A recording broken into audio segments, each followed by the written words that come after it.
Hello Cancer, welcome back to my channel, The Vibes Inside. I am Mariana and I am preparing here now to do your next reading. Cancer. So, for some reason I feel like for you, I get a strong fire vibe actually.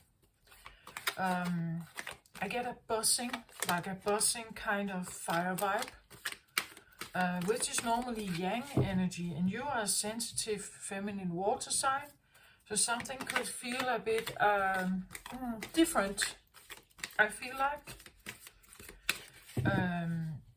I have this light green color, and the flowers again. It kind of is this spring vibe, right? The vibe of spring, the newly sprouted, very pure and delicate beech leaves on the trees. It's at least here in Denmark right now, spring. It's very vibrant, very fertile, very feminine. It kind of just, it's very active, it's very dynamic.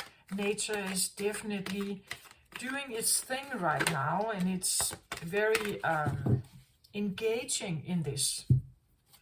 And I get fire, and I think it's probably because nature can be a great healer. It can be a very calm and very slow energy. It can be a peaceful energy. But for your reading today, I get fire. I don't know why I get fire, but I get fire. Fire can be anger, right? It can be a lot of things.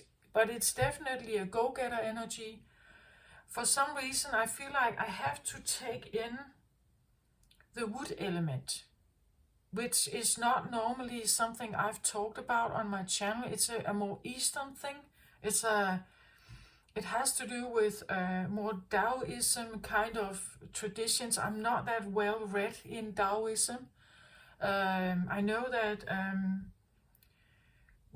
in this tradition there's a talk of 5 elements, where in maybe Western culture we talk more about 4 elements. We talk about air and earth and water and fire. In the Eastern tradition it's a bit different, and it takes a whole lot of reading if you want to study this. I haven't really done that much. Maybe I should, but I haven't really done that. I know a little bit. I know there are 5 elements, as I said. There's fire, there is water, there's metal, then there is wood and earth. No air, but there are 5s. And one of them is wood.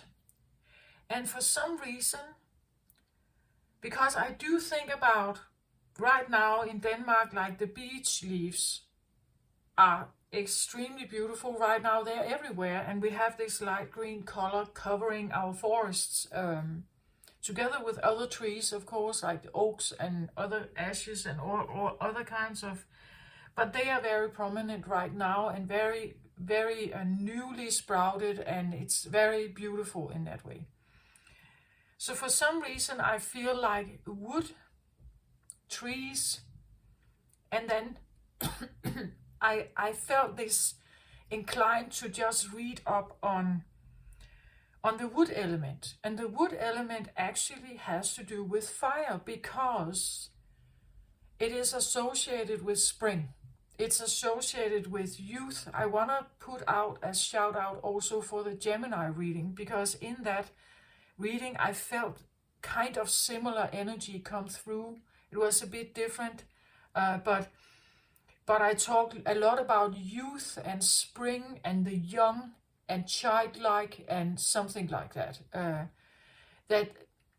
That this is the time of the year where everything is very active, right? It's very young, it's very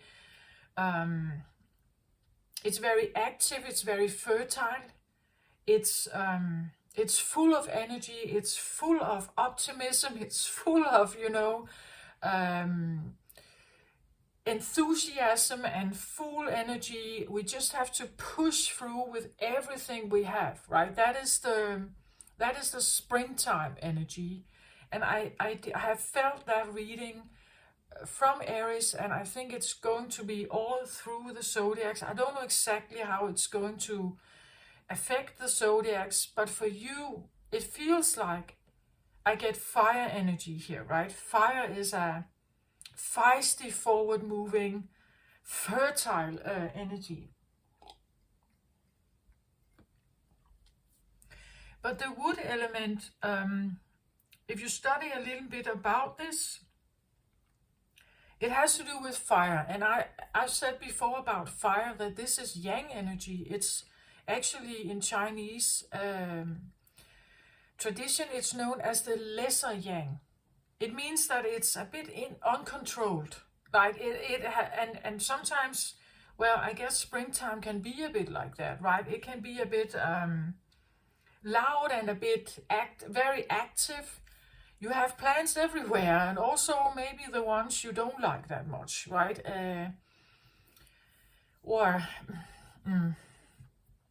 It's like everything kind of comes forward at the same time. Where from a different perspective, we could say, why doesn't nature kind of discipline this fire and put it forth during all year? Why does it all have to come and be used in the first period of life, or in the first circle of life, or the first quarter, right? Why can't it kind of be distributed over time? And some plants, they do that.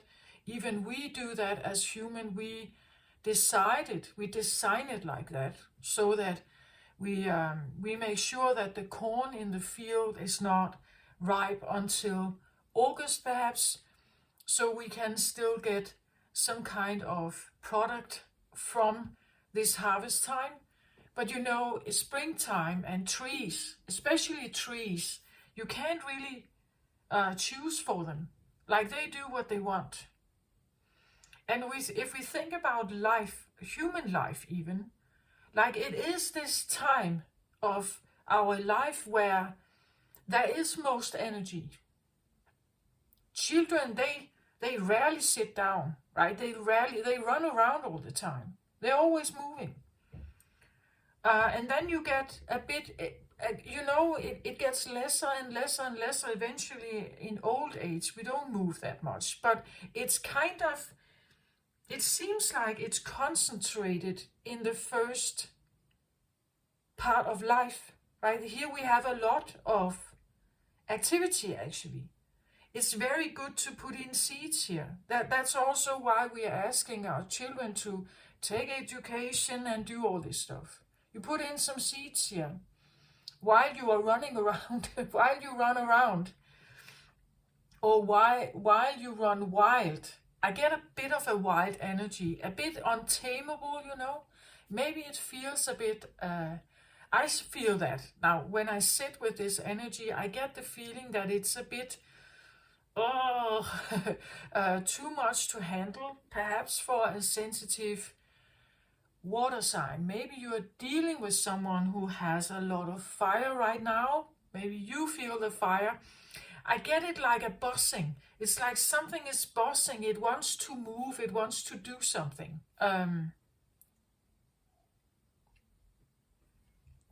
Or it wants to have an outlet. Like something wants to have an outlet in some way.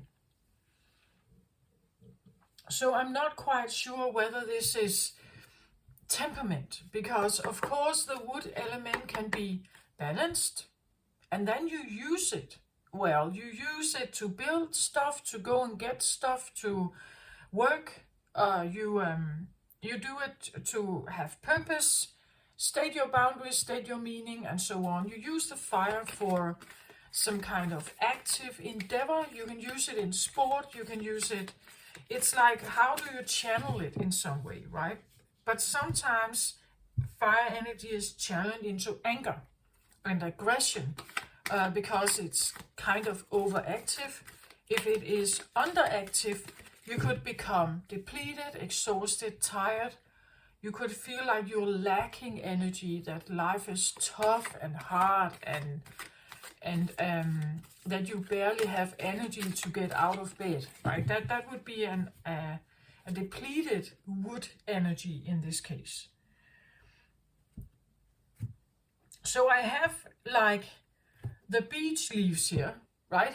And beech is actually considered, if I remember correctly, the oak is kind of considered more like father energy, and the beech is a bit more like mother energy, right? So there could be, and you are a feminine sign, Cancer, so maybe, but you're also cardinal sign, right? And cardinals can stand alone, right? They can be queens in this case. Or they can decide to be queens if they want to. So there could be something about energy control right now, fire control, how you are using your fire. And I really feel it. I can feel it's kind of all over the place for me, around me here. I don't know what I'm tapping into, right? But it's kind of unsettling. It's kind of unsettling. Oh, this one. Okay. Woman holding a heart. Okay. This would be a bit, I want to say, timid energy. She's holding a big heart here, and I've always feel like it's like there has been bites taken of this heart. So she could have a bit of a, you know, like a heart that is a bit exhausted perhaps, right? She has maybe had commitments, relationships, but it's like it feels like it has been a bit rough. That something is missing here, right? Bites have been taken. That's why she stands with a bit of with her back turned to something. Maybe she's turning her back to fire, because fire can of course be desires and lust, and it can be a bit uncontrolled. I get actually a bit of an uncontrolled energy. It can be sexuality. It can be lust, as I said. It can be desires. Maybe it could feel like something is a bit out of control or balance. I guess for women, I think that sometimes some of this energy can also be quite active during hormone shifts. So in teenage age, this can be quite active, but also in maybe menopause. I know that some women that go through menopause, they can have a bit more difficulty controlling aggression, right? That temper can come to the surface. So there could be something about hormone shifts. There could be, doesn't have to be, but that could be a thing. And maybe, you know, like wanting to activate wood element. It's quite, right now it's actually, I feel like the season, at least in the upper hemisphere right now, is actively encouraging, I feel like, this springtime to kind of come in and make new plans and go forward with something, right? And trust in yourself, and maybe you want to make a statement about something. There is this kind of to it. That's what I feel like.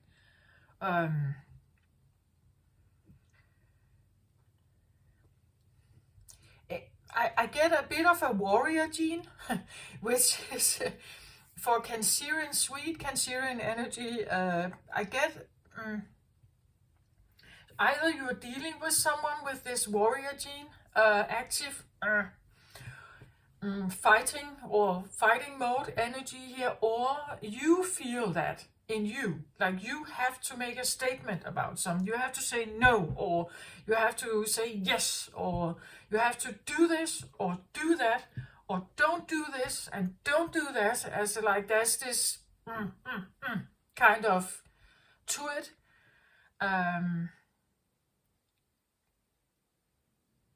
And I feel like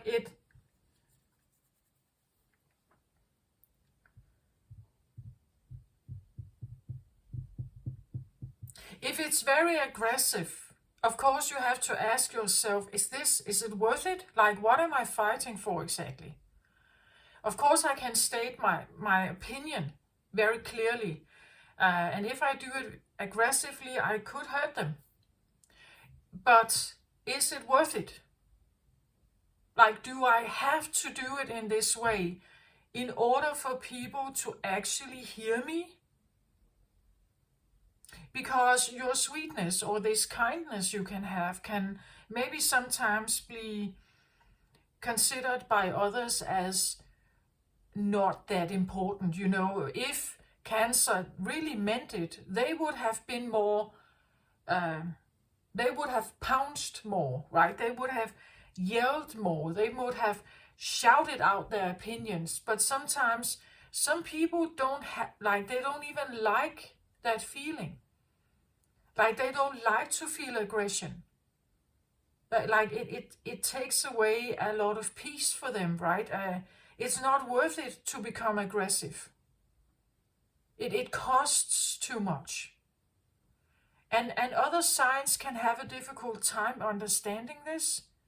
That those signs that tend to keep more silent or more quiet, it's definitely because of their own peace, I think. It costs too much to be aggressive like that. It's damaging almost to the inner peace core feeling, or that maybe that wish. So I get that this feeling, this fire, if this is you inside Cancer, or you are in something that is asking you to up your game or become more warrior-like, I want to say it's definitely whether it's worth it. Like, is it worth it to engage in this? Is it worth it, or if you must take this forward, where do you want to take it forward, right? Or where do you want to show it? Where do you want to talk about this? Because I feel like it's, sorry, just putting in extra power here. And interestingly enough, when we talk about power here, we talk about, it could be the feeling like having an infusion of fire, or having an infusion of energy coming in, and you just don't know exactly how to channel it or what to do with it. So something like that. Just take it how it resonates, right? Okay. But this is the energy I have, and I can feel it. It's kind of confusing me in my normal way of doing things. King of Air. Okay. Which is not fire, right? But again, okay. King of Fire is in the center here of your reading. This is air energy. This can be Gemini, Libra, and Aquarius. The King of Air, usually I see him as Aquarius energy. Doesn't have to be. It can be Libra too. This King of Air can be Uranus. Uranus moving. Or you've had Uranus talking to you during this big conjunction between Jupiter and Uranus. I talked about that earlier in the other readings, last rounds of readings. The peak on this conjunction was on the 21st of April. And they have separated again. I think they are about 5 degrees from each other right now. That could still be a kind of impact, but it's definitely lesser than it was. This guy, well, it's interesting. This guy, he is like Uranus and Aquarius energy is usually a bit of a rebellion. Like they don't do normal, like mainstream. Like they go against the stream. They don't care. They don't follow established systems necessarily, or established convictions or thought patterns. They just don't, right? I always also see him a bit like he's bigger than the frame can hold. You see, when you look at this picture, right, it's like his wings, we can't see them, we can only see part of his upper torso. It's like he's bigger than the frame can hold.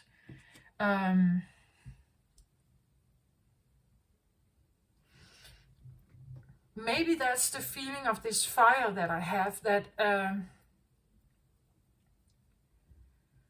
it's like handling something that your body may feel like it has a difficult time handling it.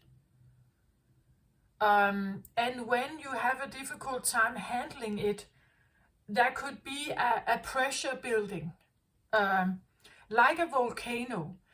When the fire is moving in a certain way underground, that earth can hold, nothing really happens. There could be a bit of a little bit of maybe a little sound or a little vibration, but nothing big happens. It's only when you can't hold it, right? When you can't hold it, it bursts out, then you have a volcano eruption, right? It's usually when the frame can't hold the pressure, when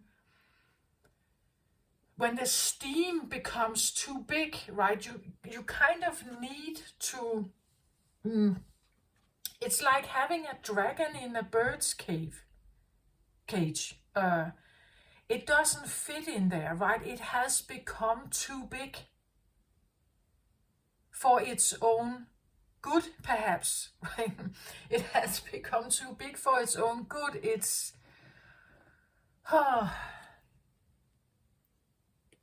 so you could be dealing with someone here, right? You could be dealing with a Gemini, Aquarius, Libra here, or that kind of energy. It can be internally, externally.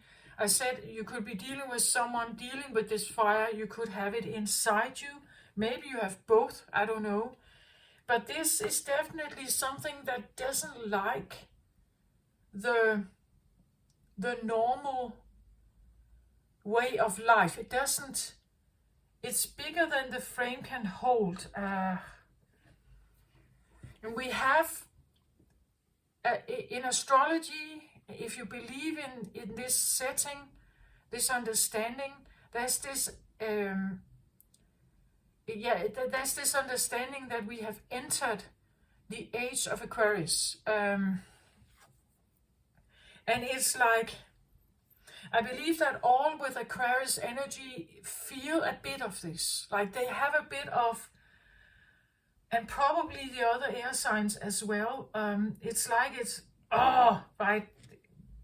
Something has to change. Aquarius doesn't like established systems. It doesn't like, it has its own pace. It has its own time understanding. It has its own like cosmic connection. It doesn't follow the normal way of thinking. If you literally take Uranus as a planet, we know that Earth has a 23.5 degree tilt, which is the reason why we have the seasons. If you take Uranus, it has a tilt of more than 40 degrees. So it actually lays on the side while it's rotating. It's making its rotation. But it lays on the side, so you can see how it is different. It's asking us to kind of tip our thinking, right? It's asking us, if you lay down, wouldn't the world look different, right? Wouldn't, if you like were upside down, wouldn't the world look different? Wouldn't you have another view? You would look more, if you hang upside down, you wouldn't look at the ground, you would look at the sky more, right? It's all perspective. That's what this guy is talking about. It's all perspective, and it's almost like this. Oh, and he's definitely yang energy, this guy here. Maybe that's what I feel. That I don't know. You have an influence of an Aquarius around you, or Libra or Gemini here.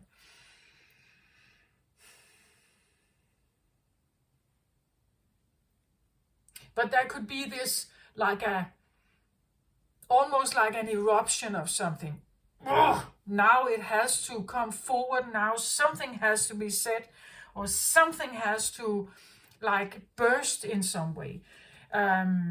It has outgrown its shell. It is ready to burst. It is bigger than the frame can hold. So this can also talk about, you could say, let's say a child that has become old, maybe a young adult. And having a young adult at home with parents and the set of rules that there can be in a home, and maybe having someone who has kind of outgrown it, like they have become too big for this setting, that they kind of want to fly from the nest. They want the cage door to open and they can leave, right? They want to get out. They want to fly their own flight. They want to go their own path. They have outgrown a normal sense of setting, like or the rules in the home, you could say, or the rules in maybe society, I don't know, or the matrix. Someone may have left the matrix here. They have outgrown it. It's too big or too uncomfortable to stay in a situation here. So they want to leave. They want to burst out and speak differently, or express what they feel like, express what they think. They are perhaps, he is a king here, right? So he feels like a king. He feels he has the right to speak his mind. He has the right to rule. He has the right to, that's how he sees himself, right? It could be someone with, I don't know, a sense of entitlement, right? Not necessarily, but when I talk about something being too big for the frame to hold, it's like,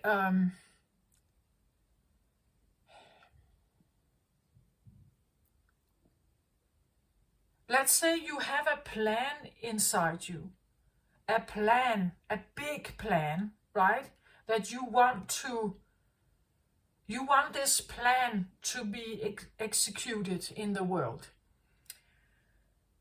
But the position you are in is that you are a little child. So right now, you can't really execute the plan you may have of being the astronaut. Just an example. You become older, you may still want to be the astronaut, or you still want to, I don't know, fly to a new, establish a new colonization on a twin planet somewhere. I don't know, something like that. You want to do something big, right? It's a big plan, but it's bigger than your current frame can hold, so it's a bit out of proportion, perhaps. It's a bit out of control, maybe even, because you can think these thoughts, but the plan and your position right now, as in how big steps can you take towards this? Like, has this twin planet even been found yet? Maybe if it hasn't been found yet, you don't even know where to fly, right? So maybe there is a big plan here of something, but it's kind of big, or it has outgrown its current. You could have the feeling of ascension symptoms here. That if you are ascending, it's like your body may not quite follow, like, and that maybe that's the feeling of eruption, maybe that's the feeling of fire, that it's like, yeah, I get something like that. This guy is always something about bigger than the frame can hold. And again, he's a king, so he's not bowing down. He can be like Aquarius is a fixed sign, right? It can be very fixed in his ways. He can be, you see, like an older guy here. He can be, I want to say mature. He's a mature guy. He's not a young child, right? But you could be a young child having very mature thoughts or very mature statements. Statements that are kind of out of context. That the context can't hold you anymore, can't hold your thoughts here, can't, like, it's like having a conversation with someone who is, what they are talking about is so far away from normal context. And because people don't get you, you could become angry, right? You could become angry because they can't grasp it. If this is Aquarius energy, Aquarius always comes with a sense of futuristic way of thinking. If you sit down and you have futuristic thoughts and you're sharing them with people that live in the matrix,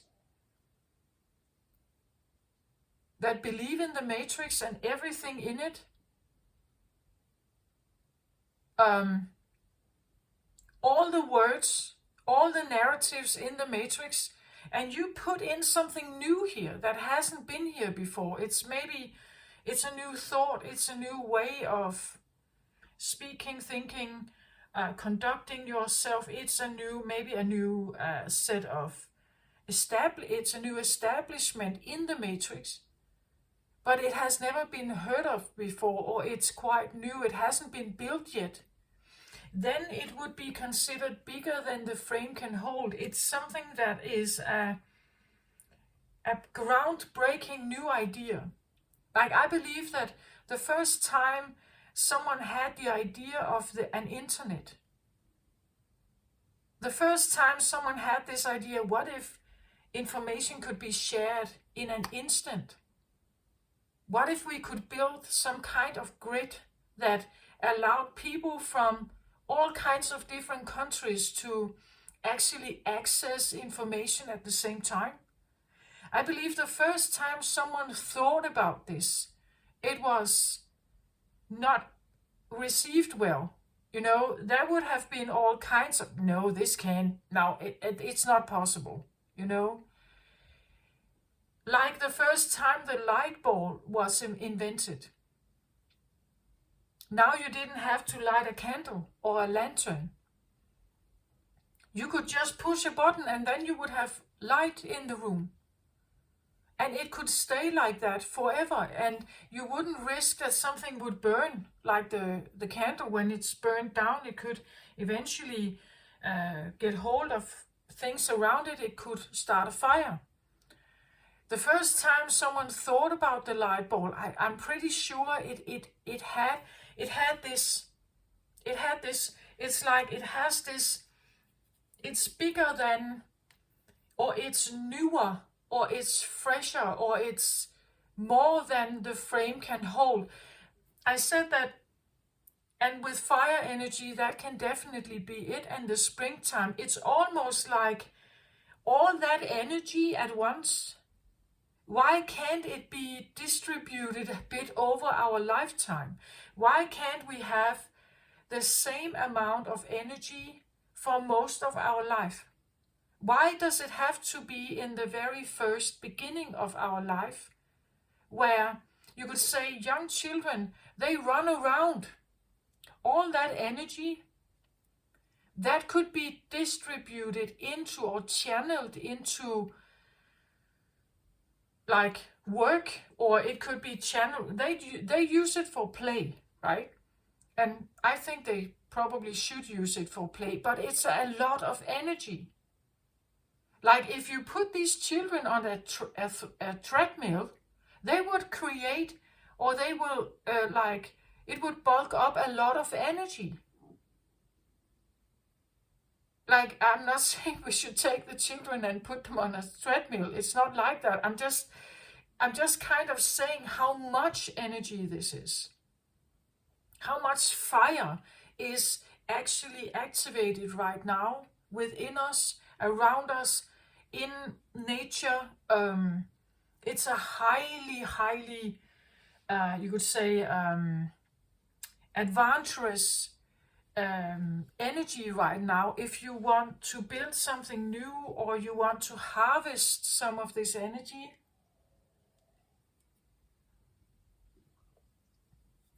and again, it can feel like there could be new ideas coming up, and these ideas could be a bit, bigger than the frame can hold. Like there could be arguments. Maybe this one has, a message, and the message is not heard. The message has just meets closed doors. Because when you come with this message, nobody is ready to listen. This can build up frustration and anger, and it can leave you with a feeling of being disregarded, and that what you have to say here is not heard, accepted, welcomed, and things like that. So this could even talk, the fire energy that I feel could talk about an argument, right? It could talk about arguing something with someone who has very big dreams, but maybe the listener they don't get it, or they don't support it, or they just diminish it, or they just say, yeah, but this is not doable. This is not real. It's not coming. It's not something that will ever be a possibility. So what does someone do then if they are like this? But what should they do? Right? What should they do with this, let's say, idea, with this knowledge they may have? Because you see, every new invention comes with a pioneer.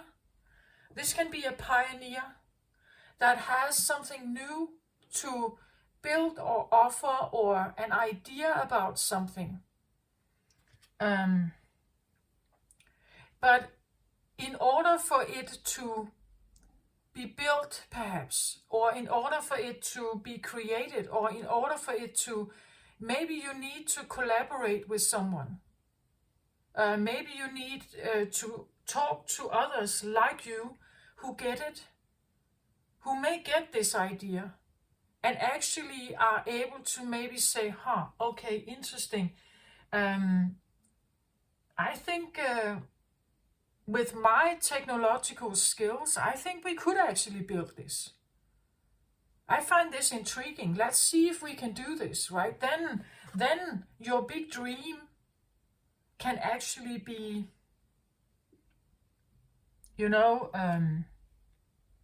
it's not just a thought in your head. It's not just something you have in mind. It's not just something that is like bursting in you, that is very important to you, perhaps like a passion. it can actually be or become something that is established, like the internet today. Before we had it, I don't think that mainstream people living according to what was available in the matrix in our world, like many of them, they couldn't even have imagined the internet. Like they couldn't even have imagined, like a lot of robots today, what robots are doing. Like 50 years ago, I don't think that people were not even thinking in those terms. It takes a pioneer. It takes someone who is willing to burst out of certain frames. It feels like someone has outgrown certain frames here. And maybe this is the feeling. Like maybe I did get fire. I must say that this comes across more like air. But but of course it can be frustration if you feel like you are still some kind of locked in a cave here. And you're just so much bigger. It's like you can't stay here anymore, right? It's way too crowded. It's way too limited. It's way too maybe obsolete or old-fashioned. Let's have a look at this one here. I get the moon. It's so interesting. This is Cancerian or Piscean energy here. And this is actually purple. This one actually belonged up here in the crown position, right? This is 7th chakra, the crown chakra. It should be up here, but it's in the root position.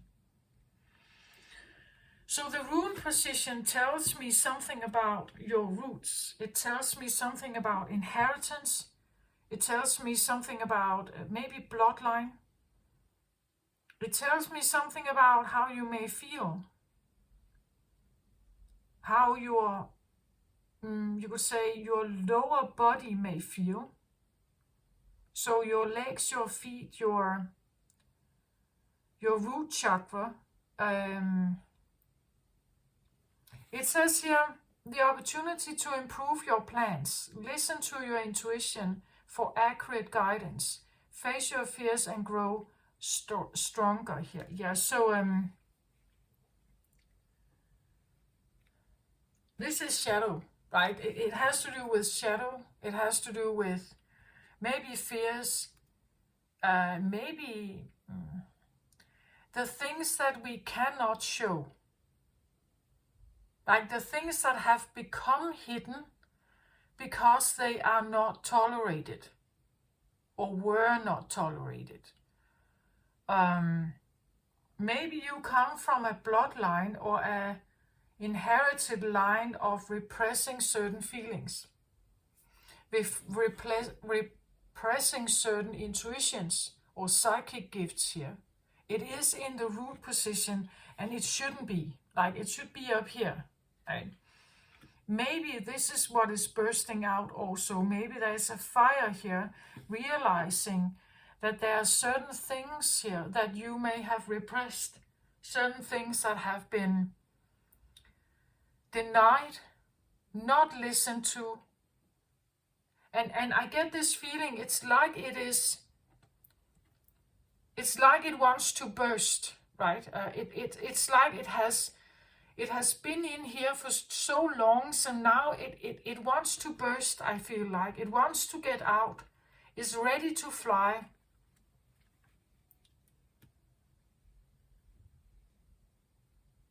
Or at least it thinks of itself as it's ready to fly. It's convinced of its own importance, or it's convinced of its own idea. But maybe an idea that has not been listened to, ignored, told to be silent, repress it, deny it. There could be something about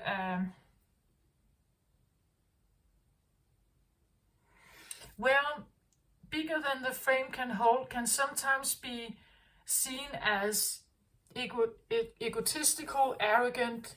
But you see, if this is like if this is what, if this message or this knowledge or this beingness is you, or is, I get,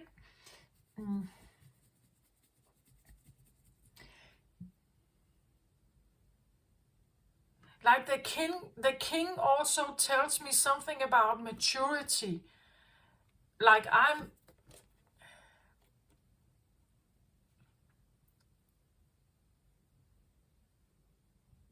ready to burst, ready to hatch. I can make my own decisions. I'm wise enough also, right? I can't be put in a little box here. Or as I said in the beginning, something about maybe you are very irritated by the idea. I said that, right? I said, yeah, but you're sweet, kind Cancerian energy. Like maybe it has a hard time dealing with fire, right? Maybe you are annoyed by the idea of always being seen as a Cancerian, in the sense that everybody saw you as sensitive and emotional and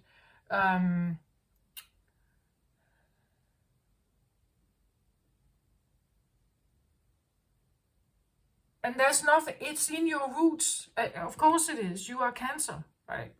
So it's in your roots that you are emotionally, you are sensitive, you vibe with the moon and the tides, you fluctuate back and forth between different emotions and different insights and different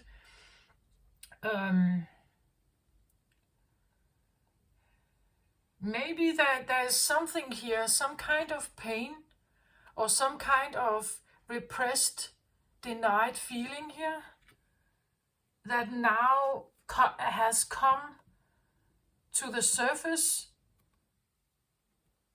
and it's just too much. Like it's a message here that has to be spoken. I feel like a message that has to be spoken, a feeling that has to be spoken.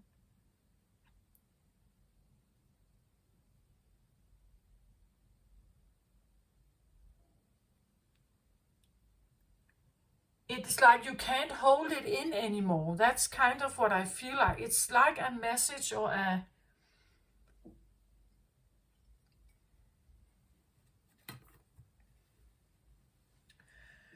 Yeah, look at this. It's interesting, right? It's like, because in the crown position, now I get the sacral chakra. The sacral chakra is the womb. This is creative energy. It belongs here. If you should look at a person, that's how the chakras are, right? The chakra of the purple seventh chakra, crown chakra, is up here. This belongs in the root, like it belongs here. It's almost like having a, or I say it belongs there, but maybe there is an imbalance in some way, or you are somehow created differently. I don't know if that's possible, but normally we talk about, like, this is the second chakra. The root chakra is at the bottom of the spine, and the second chakra is just above it. So it's the womb area. It's where our sexuality is. This is where our, you could say, also desires, lust, and well, yeah, sexual desires, passion, creativity, so creative endeavors, ideas, things you wanna maybe build, but it's in your crown position. So this is, when this is in your crown position, it's something you think about. It's on your mind. You're wondering about this. You're thinking about it. Maybe you have been thinking about it for a long time. You could be wondering what your passion is. Maybe you have these urges, as I said, this fire that comes up, a lot of fire that talks about desires and pleasure maybe, or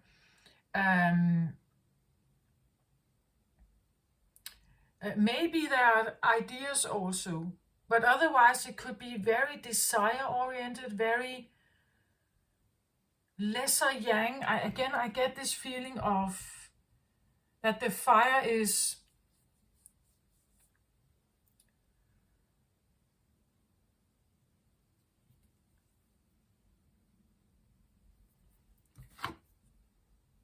this can be a pregnant woman, or it's on your mind.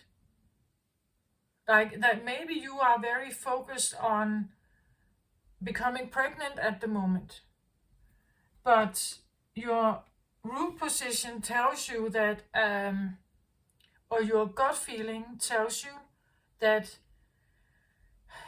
there are problems here. Moon is always shadowy. It always has this sense of, it's feminine, it's dark, you can't necessarily see anything, you can't get answers. It's molding and shifting, and it can seem a bit messy. It can seem like there is no control or no balance or no again, you may be dealing with someone like this who is very desire oriented. Like they may be very stubborn in their ways, and they can't really hold things together. Like they can't structure or build anything. They just, they flow with the wind. One day this, one day another thing. It never gets to, like the root position. I guess that society would like that we have something very grounded here. We would like something grounded, something productive, something,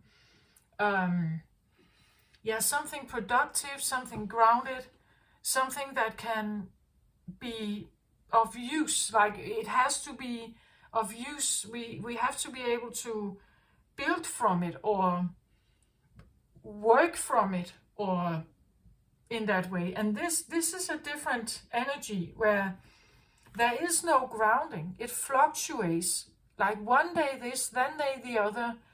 One day emotional, then fiery perhaps. One day numb, one day,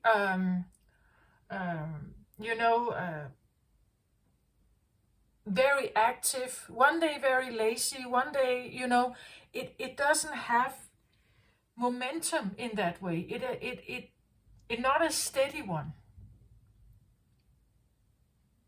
It fluctuates. It's sensitive. It is.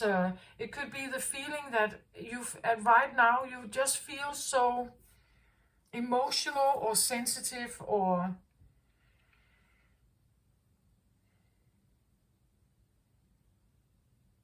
and on your mind here, you think about a passion perhaps.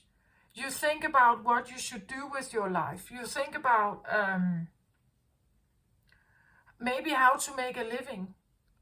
Like what kind of idea you could get, what you could build, what you could create. Again, I said maybe you are very into the idea of pregnancy.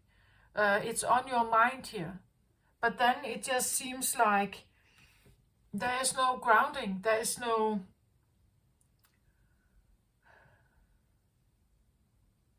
It's very intuitive. It does what it wants. You can't rely on it. Almost a feeling you can't rely. You can't rely on your roots here. Your roots are kind of, and here we could talk about family also. We could talk about that you feel that the connection you have with, well, inside yourself perhaps, but also with the people around you or family around you, that there's a lot of this energy going on. that it's kind of, it's independent or undependable. You can't, there's no plan. It is very messy. It is,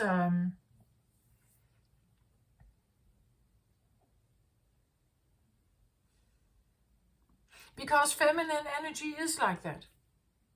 It's sensitive, it's messy, it is, and how do you make a good plan, or how do you create from that? Can you create from something that fluctuates and molds and shifts and never is the same, never is reliable, never is, it never has the same temper, it never has the same energy level, it never has the same, again, one day it's active, one day it's almost numb, and has no energy. One day you can do, it talks a lot, the next day it's very silent. um, it's difficult to make a plan with the moon in the root position. This tells me something about that this could be the feeling you've had all your life, that because this is in your root, that it's in you, it's a part of your core, right? That you fluctuate with the moon. Like this is just how it is for you. You are this kind of person. And maybe you are kind of fed up if people don't get it, right? If they don't get it, you're kind of fed up with that. Fed up with the idea that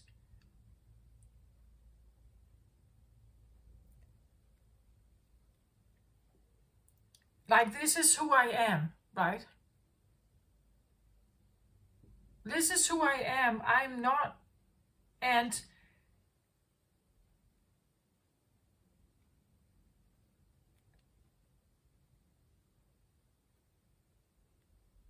again, one of the things that is beneficial with this is that you are sensitive, yes.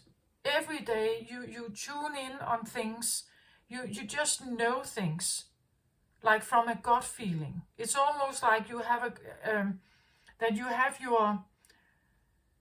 your crown chakra is in your root. Like you pick up energies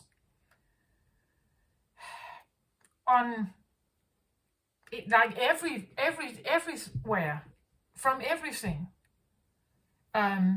Nothing seems that extremely stable for you. Maybe you've always felt unstable, like that. And when I say that, it could be the feeling that job is unstable, home is unstable, friends and family around you is unstable. You can't rely on things to just be, right? That there's this fluctuation going on all the time. Maybe you come from roots like this, that maybe you're not the only one. But otherwise, it could be this feeling that this is my life. My life has always been so ungrounded in some way. Or if it is grounded, it's grounded in fluctuation. Like like the way I feel grounding is fluctuating. It never is the same. It's never reliable. It never is static. It's always moving. It's always shifting. It's always somehow molding. It's always a bit messy and unclear also. Like you don't really have a clear plan. You don't really have, there could be shame here, there could be fears, there could be all kinds of stuff that is molded in between all this kind of like this unsettled, ever moving, ever fluctuating energy. Maybe you have very restless legs right now. That you're, as I said, you're under like the lower body, the root body. Maybe you feel like there's like an unsettling feeling, like you have spasms or cramps, or they are just uneasy. That it's like something is like you want to kick something, or you want to do something with those feet, right?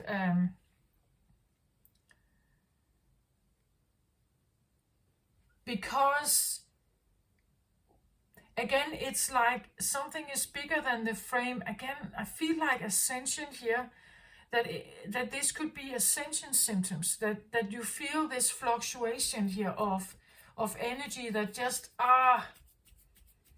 it's like you want to do this with your feet, right? That you just have to move them, or dance or something. You have to do something, move it. It has to flow. It has to do something here.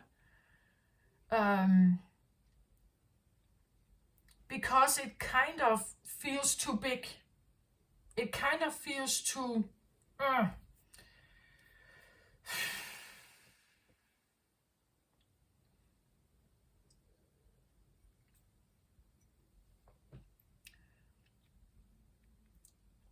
It could even make you overthink. Like maybe you worry here. You overthink something. So your thinking becomes what is bigger than the frame can hold. That when you feel fluctuation from your body here, when you feel this instability here, that it makes you overthink. It makes you second guess. It makes you overthink. It makes you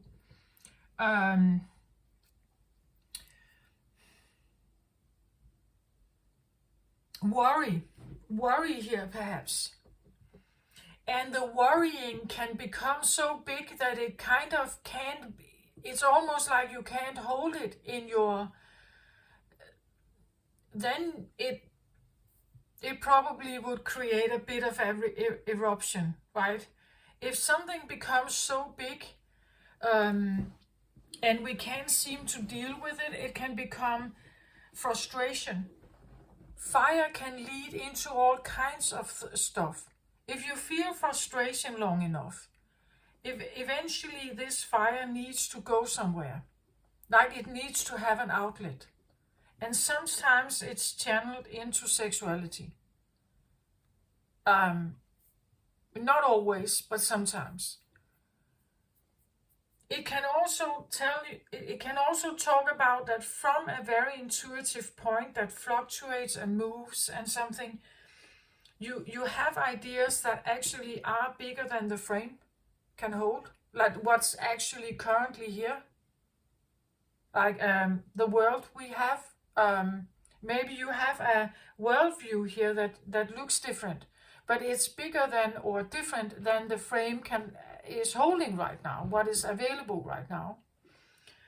But it gives you an idea about something. Usually when we have things like this can also talk about when something is bigger than the frame can hold, it's because you have identified an issue that needs attention, or could need attention, right? That you have identified maybe a problem in the world that you could do something about.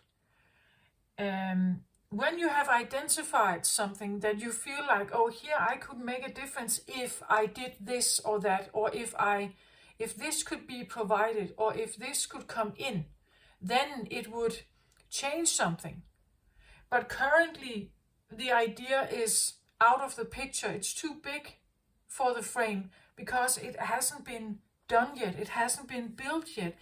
Nobody has ever been really thinking like this or allowed these thoughts to be normal or accepted, or again, this goes against the stream in some way. Like this whole idea about gender. Like 50 years ago, you had two genders, right? You had feminine and masculine. In sexuality, you had homosexuality and you had heterosexuality. That was kind of it. Today we have a variety of ways you can identify yourself as pansexual, asexual. You can be queer, you can be lesbian, you can be whatever. You can even have different pronouns. You can identify as an I or as a we. You can identify differently. This has not been accepted and is still maybe in the verge of becoming more and more accepted, but it leads to certain confusion. So you see, it's something about thinking outside of the frame, and every time somebody does that, every time somebody speaks it, you can get opposition. So you have to be very keen on your idea. Someone who is a pioneer has to become, I want to say, a bit like a titanium wall, right? They must never let themselves be like, the idea must never be laid down by someone else's persuasion, because then you can never have pioneer work. You can never have new ideas. You can never have, if you can never allow yourself to think like, how can we make cars that don't run on fossil fuels? If nobody allows themselves to think in different ways, you can never have new. You can never have something that has not been here before. And somehow, Cancer, I feel like, I don't know what you're doing or what's happening, but it feels very, the moon, this is feminine. It molds and shifts. It's never the same. It's kind of messy. The masculine world doesn't like feminine in that way, because feminine is messy from a masculine perspective. What the feminine does is not understandable from a masculine perspective. Like it's strange. Like they do something, but it's, the masculine would make a plan. They would look for the end goal of something, and then they would make a plan to get there. That's not how the feminine operates. The feminine starts its process without knowing the end goal. And then it moves through some kind of behavior and style and everything, and then eventually it ends up with something.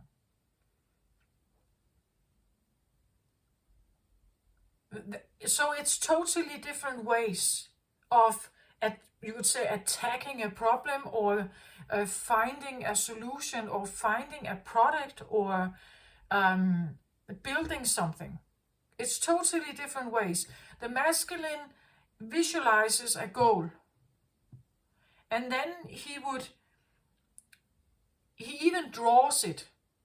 That's part of the plan. He draws it, he measures it, he finds material, he finds coloring, he starts producing it, manufacturing, selling it, and then you have the result. But the feminine, it's totally different. It shifts and molds, it goes against all kinds of feelings and back and forth and up and down, and before it gets to an end goal of something.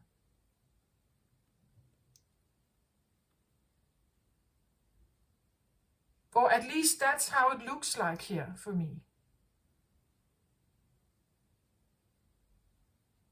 And I think that the one doing it has to be a bit of a king of air. Like they have to be a bit of like having these titanium walls around them to let this process go on, right?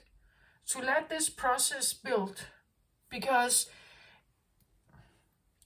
as I just say, normally this one should go here and this one should go here. Then you would have a more aligned chakra system. With the intuition coming in here. But I get the feeling that someone is doing it almost the opposite way. And that would be Aquarius. Like Aquarius doesn't go by the rules or mainstream knowledge or understanding. They don't care about what the right healing modality is, or what the Tao says, or what other types of, they don't care about that. Like, they do their own stuff. Like, that's kind of what Aquarius does. And usually Aquarius can come across a lot of like misbeliefs. People don't trust in them. They come across as too different, or what they talk about seems a bit far out there, right? But so that's what it's like it could be reversed in some way.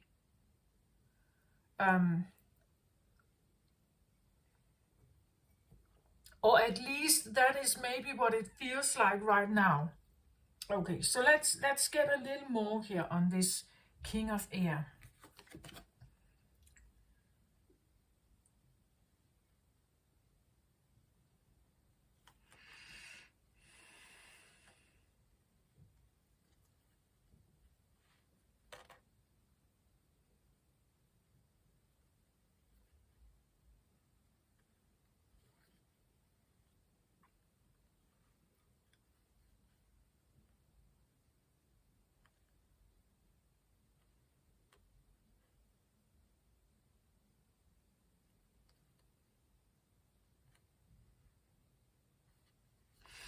I'm kind of drawn to this pattern here that looks like some, and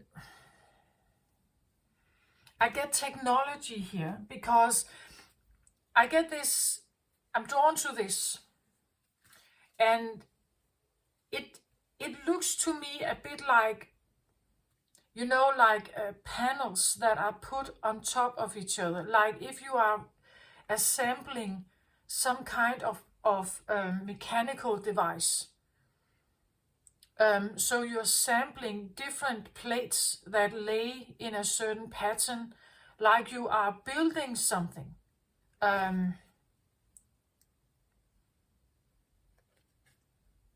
So I get a kind of technology with this one. So a machine, a technological project, a robot of some kind, or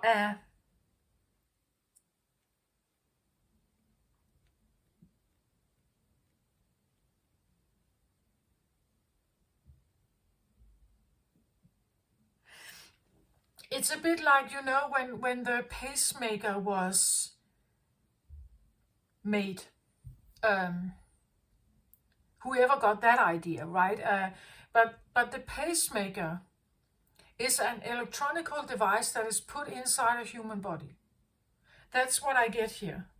It's like a human body, or a human, and then there's something is added here in some way that could be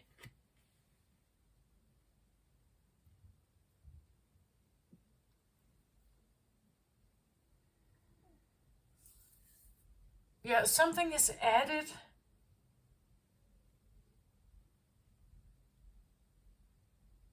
to assist in some way. That's what I feel, to assist.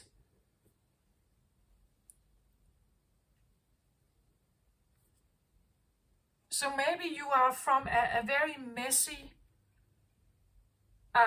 position, actually thinking about some kind of product that seems like it's bigger than the frame can hold. So it's bigger than maybe the current human understanding can hold, or maybe what people would buy. Like, is it necessary for people to buy this item? Like, it takes a certain thinking maybe to buy it.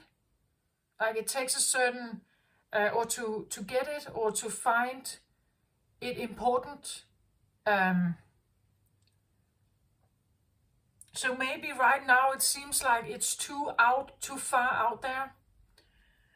But still, it's in a molding process here. You're thinking about it, like you're wondering, maybe to pursue it, or to design it in some way.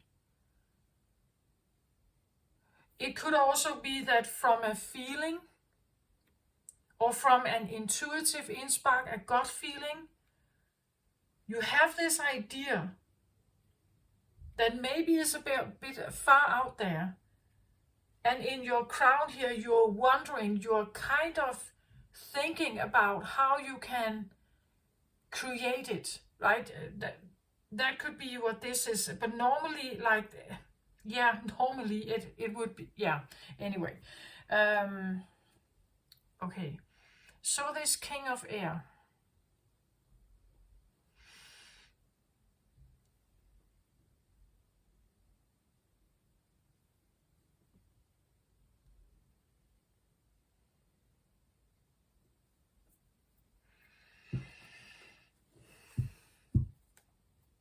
King of Air.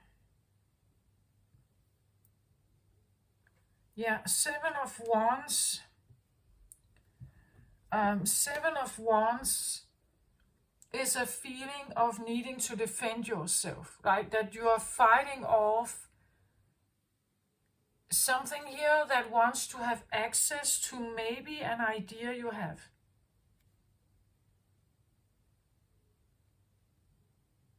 Huh, interesting.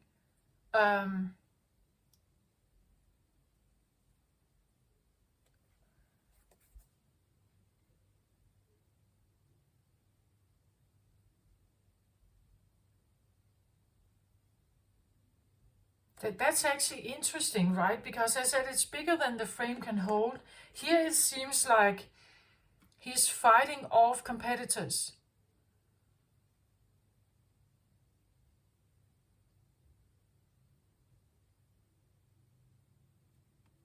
Or he is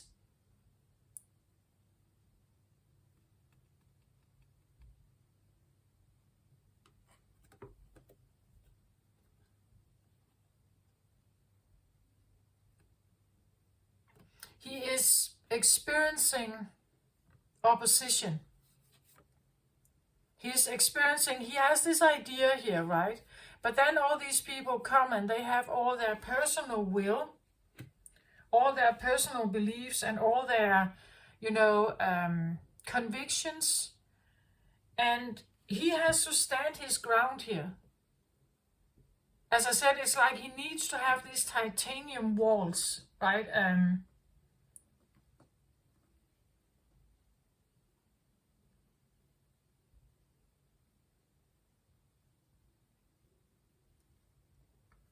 Actually, I get the feeling now that maybe this King of Air is still in the cave. Or he is, he's standing here trying to get out of the cave here. But then he feels this opposition. Like there are obstacles here. So yeah, he's definitely ready to fly. He's definitely ready to go. But and when he stands in the doorway here, and he kind of wants to emerge, he kind of wants to take flight, he kind of wants to get out, then all these kind of limitations or dominant or controlling, other people's willpower here, come and push him right back or makes him keep standing there, right? He keeps standing, fighting for his right to get out. But then it's like that they stay there. As I said, a pioneer will always have opposition. People that don't believe in the product, they have all kinds of pros and cons. They don't want to invest in it maybe. So someone having a great idea doesn't mean that it's funded necessarily. Someone having a great idea, many great ideas never come to fruition because nobody wants to fund it, or nobody gets it, or don't see the value, or they disagree. Simply, right? They don't have the same opinion. They don't have the same. They don't agree with it.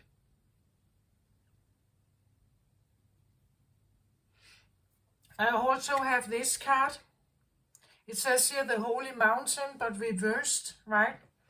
It's like someone may have a really fine idea about something that could definitely be a peak. It could definitely be a beautiful solution to something, or a new product or something. But then it never gets to experience it, right? It never gets to, or it's second guessing itself. It's second guessing maybe its potential, because the holy mountain would be not settling for less. You want the peak, you want the best possible outcome, you want the most adorable or the most perfect solution, right? But here it just feels like maybe there is no demand for it. Like maybe nobody wants to buy this, nobody wants to listen, or nobody wants to claim it. Nobody is interested in this, I don't know. So he could be standing in the doorway still, you know, he could be standing there and perhaps feeling frustrated, right? Feeling maybe frustrated about, yeah, but I want to leave, or I'm ripe to fly, right? I'm ripe. I have actually gotten out of my cocoon. I'm ready to fly, right? But it seems like something stands in the doorway, and it may have to do with something here that is not yet kind of processed, perhaps. So I get 3 of Ariel here for the moon card. It says, do what you love, a time of great personal growth in your career or artistic endeavor, working with others in a cooperative manner. So there is definitely an urge, I feel like, to just follow your dreams or follow your intuition on something here, and doing what you love to do. You see, if you look at the picture here, he's a toy maker, right? There's a plane up here, and he has made a box here, a playing box, or a music box. He could be a bit of a, you know, someone who has a little garage, and he works with clocks and, yeah, toys. He can build anything, right? And like the workstation, like the work environment, the matrix would ask him to use his skills in a certain way, but actually he loves to do these little, you know, music boxes, right? With a little princess in it. Even though maybe it's not something that has been encouraged, maybe it hasn't been encouraged at some point. But there is this feeling now that you should do what you love. You should maybe, I get it, like kind of a mechanical thing here from these cards. It looks like like there's this horse wheel in the background here, made out of wood. The garage in itself is very, very wood-like. Maybe the toy is made out of wood. The box is definitely made out of wood. Maybe producing or cutting or carving something out of wood,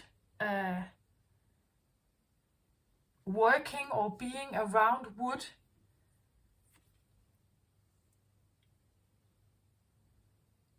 Or even, you know, like he could be a very skilled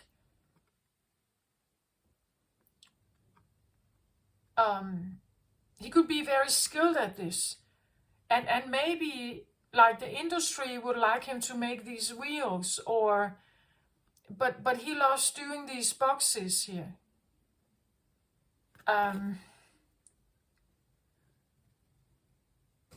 Repairing toys, or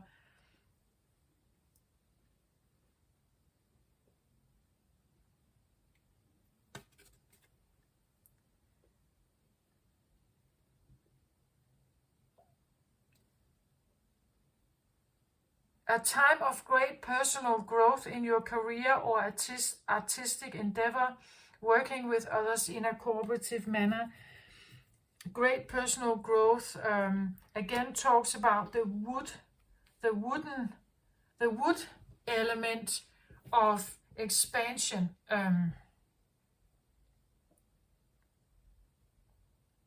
The king of air could be, Uranus. Uranus usually wants to awaken something. It wants to shake things up.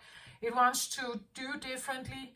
But I feel like, it's definitely here, I think. But there is a kind of maybe feeling that your way through this doorway, or your way through this portal, just leads you to opposition or difficulty, or that someone is not ready to peak, or it's that if you have to state your mind, if you have to say what you want or go for what you want, it just feels like there's so much fire here, right? That you are surrounded by fire, or surrounded by other people's wills, right? Other people want you to do something. You have to defend yourself, or you have to be on guard.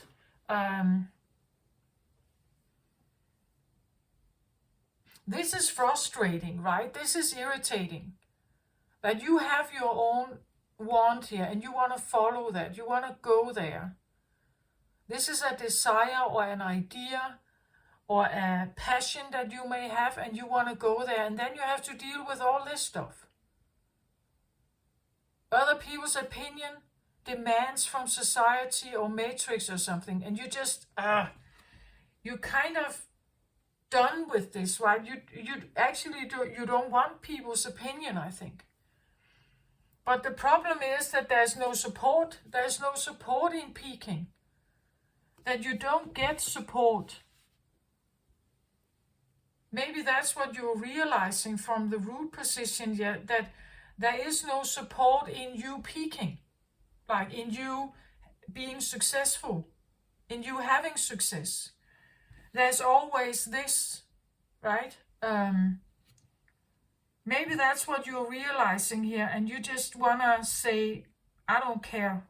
I want to go anyway. So it's almost like something else comes into the sweet Cancer, that something shows itself. Something is here that is wanting to assist Cancer in releasing yourself in some kind of situation where you may have felt that there was no support. This card tells me that do what you love, a time of great personal growth in your career and artistic endeavor, working with others in a cooperative manner. So, and maybe that's what you want to do. You want to be the moon, and you want to do things in your way. Right? You know that you are messy, right? You know that the way you do things, or the way that again, when I do these tarot readings, I never quite know what it is I'm going to say. I never quite know how the readings develop. It just does. And some cards take me to, it just develops over time. I don't sit down and know that I'm going to go to this end goal.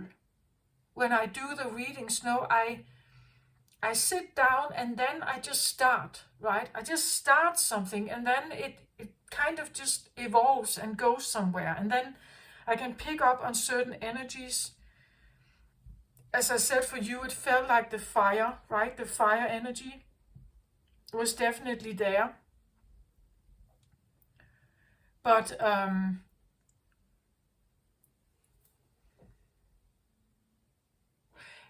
it may be that it's not you. It could be that you're surrounded by fire.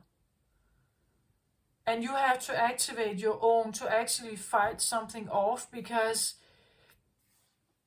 like this is just annoying, right? It's irritating that people would be against you, not wanting you to maybe fly from your nest or go your own way.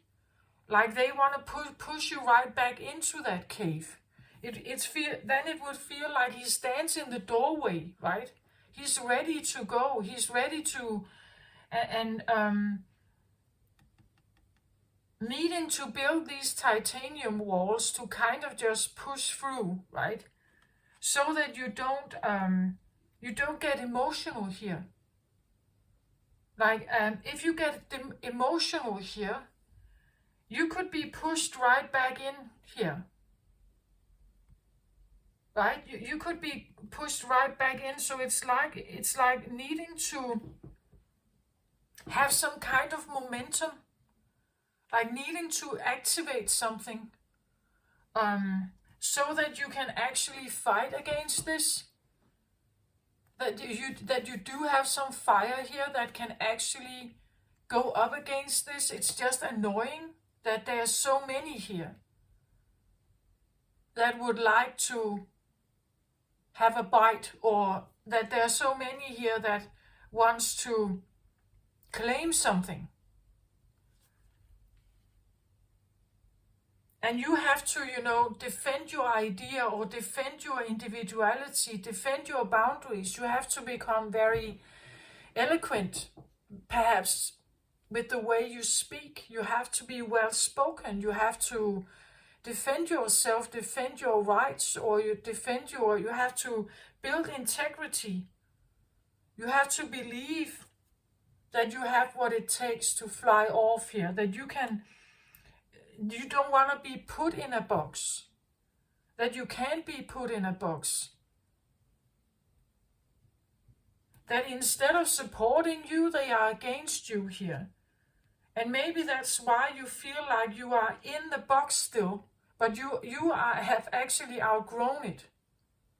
That you are way too mature for this, right? Like dealing with something that is immature. That could be what the bigger than the frame can hold is about.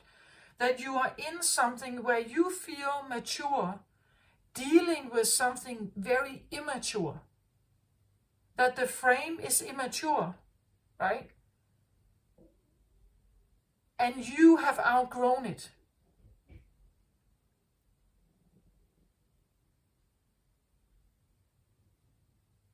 Yeah, that you have outgrown it.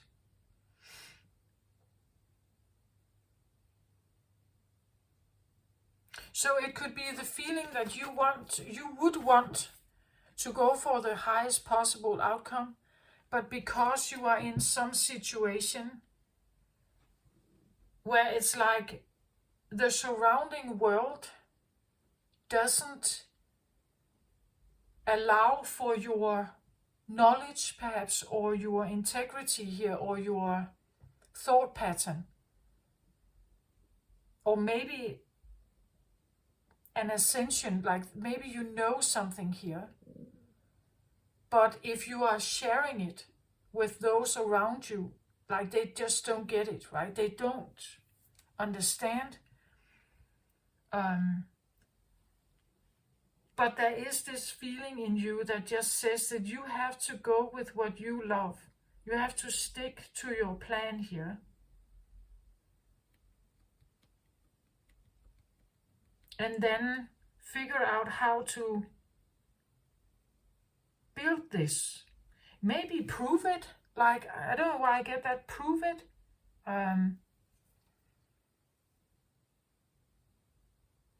Here it's like a gut feeling. Here it could be the feeling you have to build it, right? You have to build it to prove it. Then they will probably leave you alone then, right? If you could prove it.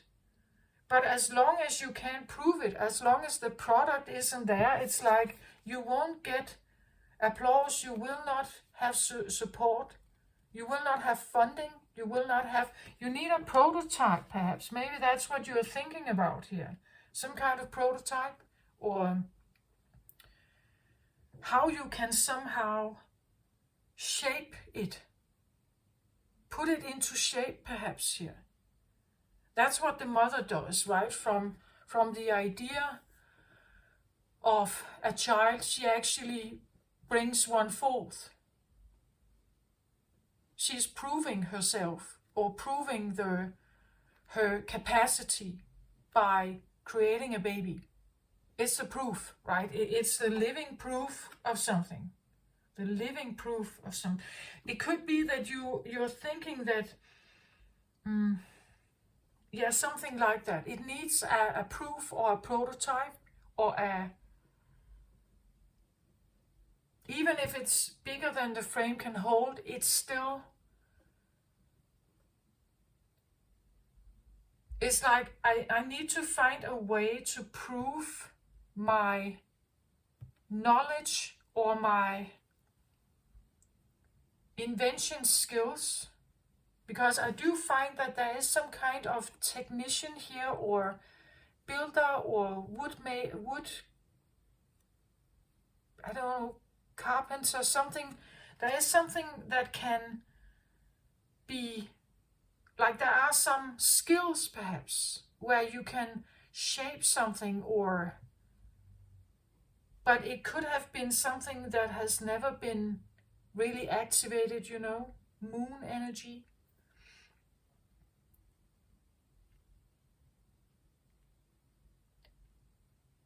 Can you bring something into being by feeling it, thinking about it, visualizing it, by having an intuitive feeling, or an intuitive download, or an intuitive understanding here? Can you bring something into being? Is that possible? Normally it's the other way around. You get an idea, you get a download, like from the air realm, and then you ground it. Then you draw it, you know, you get an epiphany, you draw it. You show it to others. They say, yeah, great, let's build this. Then you start making a plan to build it, and then eventually you ground it. Here it feels like it's the other way around, that you take something from the ground, or from a gut feeling here, something you love, something that could be emotional or psychic.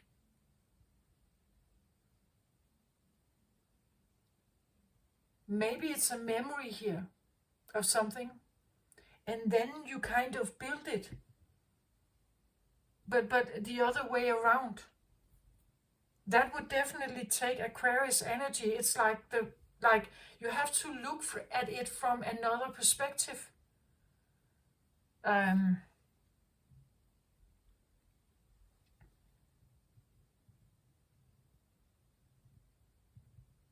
then when you are trying to tell people, right, you get this, of course you get this, because people are not used to thinking like this. This is bigger than the frame can hold, that this is not normal, as I just said, it's not normal procedure. It's not how we normally do stuff in this world. It's not how it normally is manifested. It's not how it normally gets done. I feel that whom I'm talking to here is kind of opposite. Like they have a different, and it makes sense with Aquarius, like it would shift it around and look at something from a different perspective, and then trying to kind of mold it or find access ways in a different way. That would make sense here for me.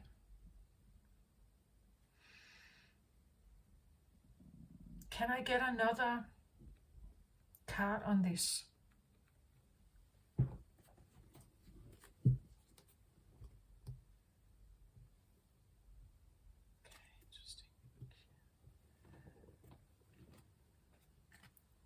So I get action here.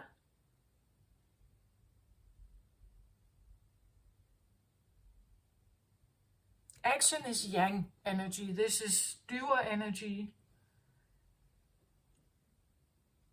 And when I see this, it always tells me something about yin and yang, and it tells me something about leader and follower. It tells me something about active and passive. And then we have the trees here and nature. So there could be something about maybe horses. Maybe you are very keen on horses. Maybe you like horses.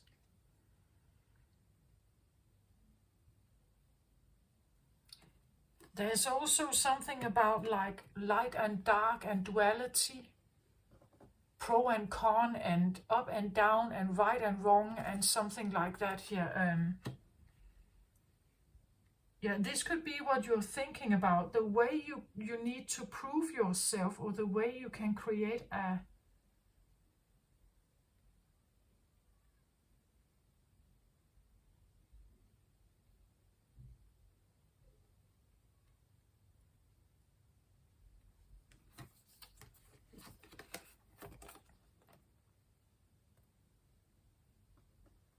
You now get something about needing to get ahead of something, needing to get ahead of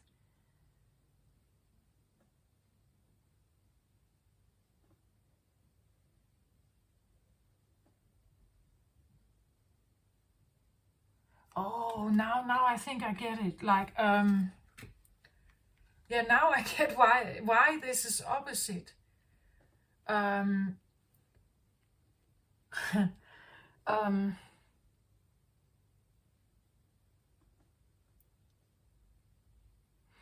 It's something about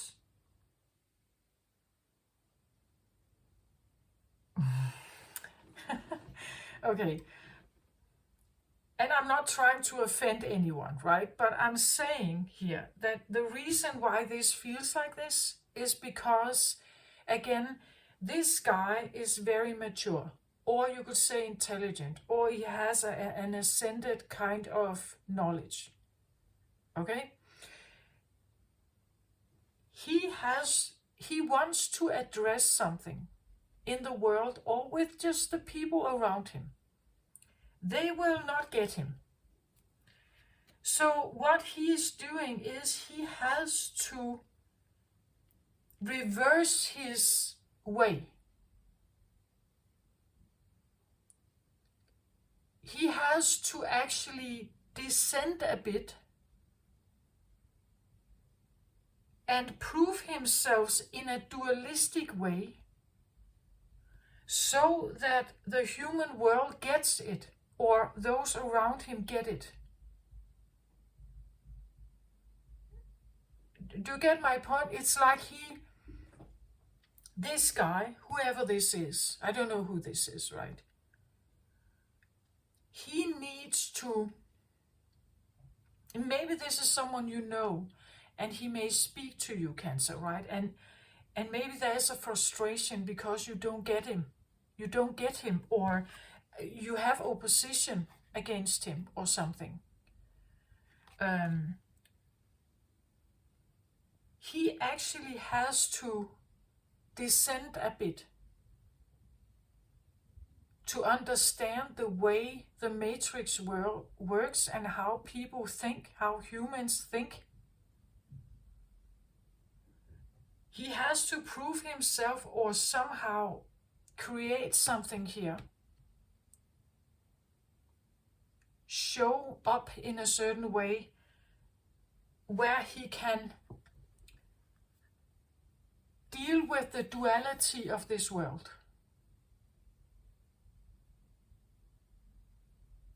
With the yang of this world.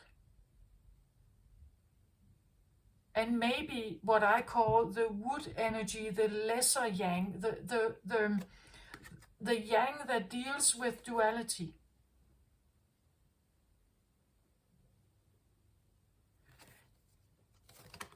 Yeah, I guess something like that.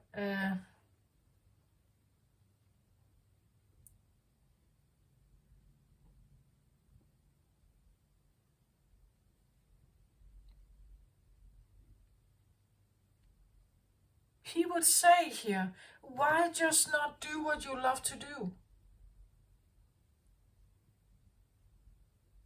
What would people normally act? What would they normally say to this? They would say, yeah, but can you make a living of it? Can you make a living of it? Do you have the education to make a living of it? Can you sustain yourself and maybe family from this? Otherwise, you can't do what you love to do. Because if this is a hobby and you can't really make money of it,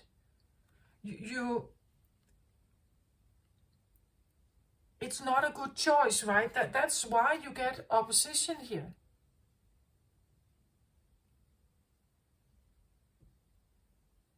The opposition comes from the idea that you may want to do what you like to do, what you find is fun,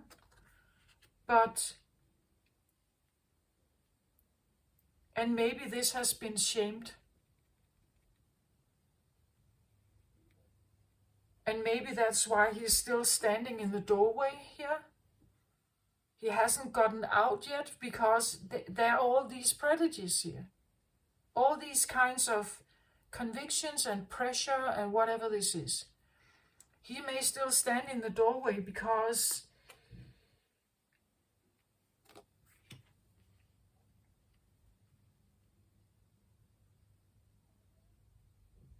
he can't prove himself, right? He can't have the most beautiful life he could ever imagine. He can't peak also. He can't, even show his maturity. He can't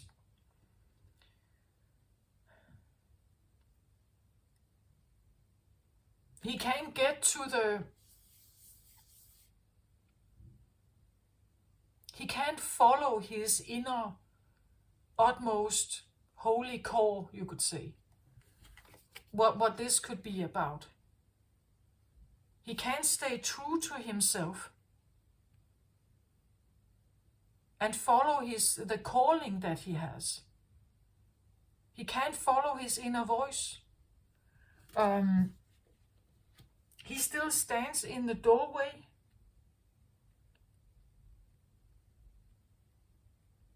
The only way he can kind of maybe somehow get other people to listen is by understanding this, like understanding that he can't just be.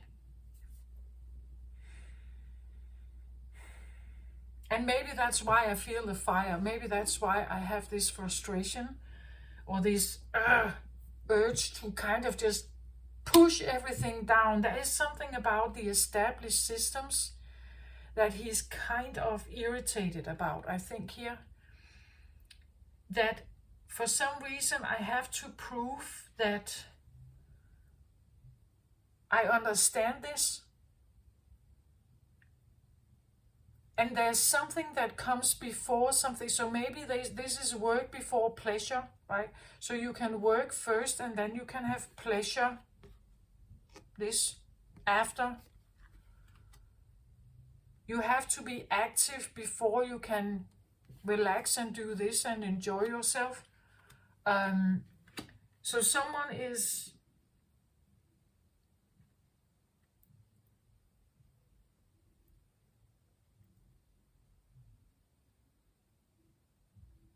yeah, they're kind of defensive about it, right? They don't like this. They would like to do this, what they love to do, maybe by themselves in a little garage here. But there's opposition about that. Opposition can talk about that you have matrix here, you have school, you have homework, you have work, you have responsibilities, you have all kinds of demands here that kind of hold you in a grip, right? That's what this talks about, that there's something that needs to be done before something else. That's how this matrix works, right? That we have to be able to get the money before we can relax and do maybe what we love to do here. This could be what this talks about, that I can't really listen to my inner voice. I can never get to my passion. I can never sit in like ultimate bliss, you could say, doing this that I love to do, because there's already this. There's always this. So even though there's something I love to do here in this round, there's also pressure for me to do something else. And for some reason, I have to figure out how I can deal with this. It feels to me, and that maybe that's why it kind of reversed here, that I feel it's a bit reversed, that it's like he has to flip his thinking to understand this world. If you're dealing with an Aquarius or an air sign here, that primarily wants to this is their roots. The roots are like this. They want to follow their, like, the feminine urges of joy, intuition, you know. Even again, as I said, Cancerians can be, it fluctuates. One day you're full of energy, the next day you're kind of sad, the next day you are numb, the next day it's very psychic, you feel like a lot is coming in. So because you have these fluctuations, you want to be able to go along with them. You want to go along with the ideas that you get. You want to go along with maybe the need for napping or the need for rest also. But there could be this feeling that you can't do that. And that's why you kind of have to armor up. You have to become this robot almost, right? This could be what this feels like, but that we live in a robot world, right? That I have to become a robot here to be successful. And I stand right in the middle of the doorway. That somehow I stand in the middle, and when I stand in the middle of pleasure and work, then I have to become this robot. A very knowledgeable robot. But I get the feeling of being angry about it. Because I don't have time to rest. It doesn't give me rest. It doesn't give me the feeling of bliss or... And I'm not alone. I'm also not alone, maybe because he is working alone here. Maybe you like to be alone. This could talk about, I don't have time to heal. I don't have time for rejuvenation. I don't have time to, like, honor my psychic abilities. I can't rejuvenate. Because it seems like there's always someone here who wants to have my attention, like invasive wills or invasive demands in some way. And the only way I can be in this world is to become a robot. Like, I have to become very stoic, very cold actually, to be in this world. I can't be me. right? I can't be this, which I am, but I can't really be it. The world is too demanding here.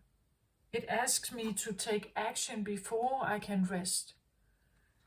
It asks me always to produce and gets like create some kind of outcome. Always be productive.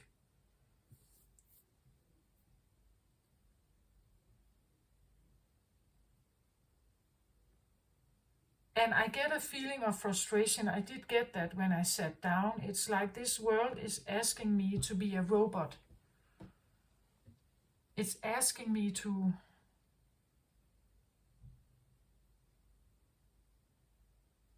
I feel like I have to be extremely clever, and I have to become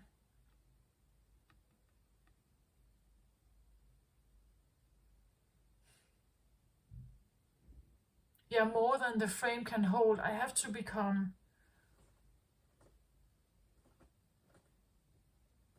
I have to outgrow the frame actually. If I don't outgrow it, I will stay here in the doorway forever.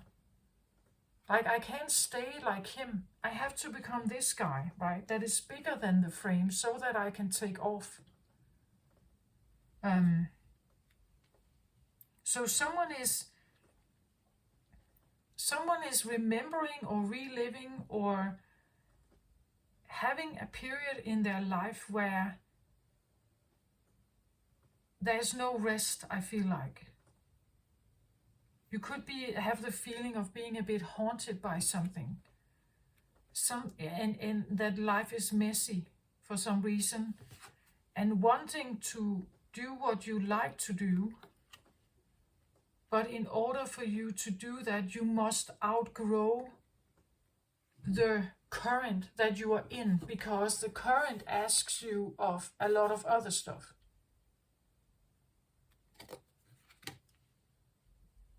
Or it wants to control you, right? It wants to, as I said, it's like a child in a home where the parents have kind of set the rules for the home.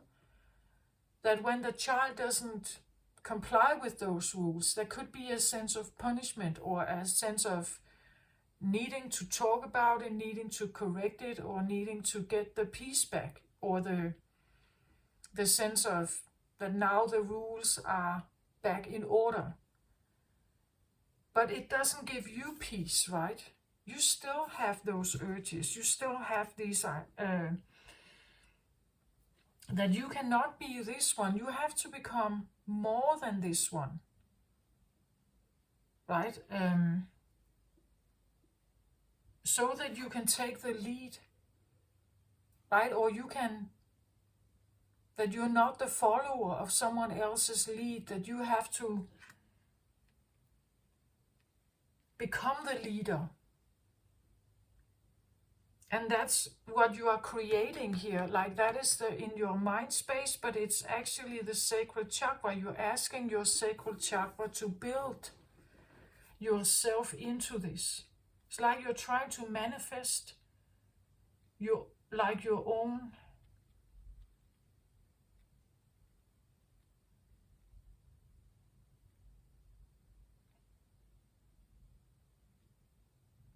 resilience, I feel like, but also the ability to fly off.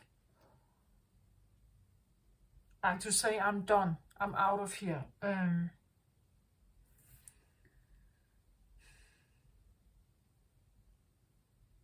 I want to say this could be the feeling of awakening your cardinal, like you are a cardinal sign. The ability to stand on your own 2 feet. Because you are surrounded. It's like being in a home where there are too many voices, right? That all wants you to kind of follow along. So you have to build up these walls, or you have to become this cardinal, right? That kind of doesn't care, because the King of Aquarius can sometimes come across to other people like they don't care, like they shut off their emotional But it can actually be a protective mechanism, right? Because it's like you can't have peace, you can't find your own peace if you are surrounded by something that just seems like it never agrees with you. It's always thinking that you are somehow wrong, or it wants your attention, it's demanding your attention, it's crying out, it's loud maybe here. It wants you to follow them, right? And I just have the feeling that what you are doing here, it's like trying to manifest like inner leadership, I feel like. Even to a point of, I want to manifest, create here.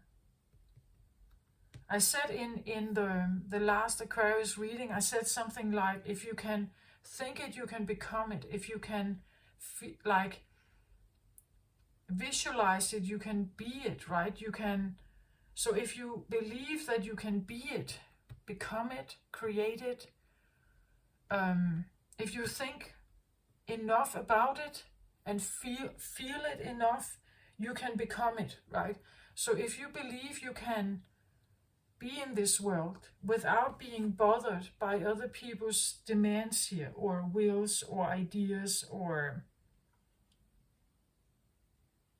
that you can actually be that one. You can outgrow this, right? You can outgrow this, where you feel like you have to defend yourself here. I'm not sure. I think that he needs to defend himself. He's just standing in the doorway, I feel like. It's like he's too broad or too big to pass through the doorway here, right?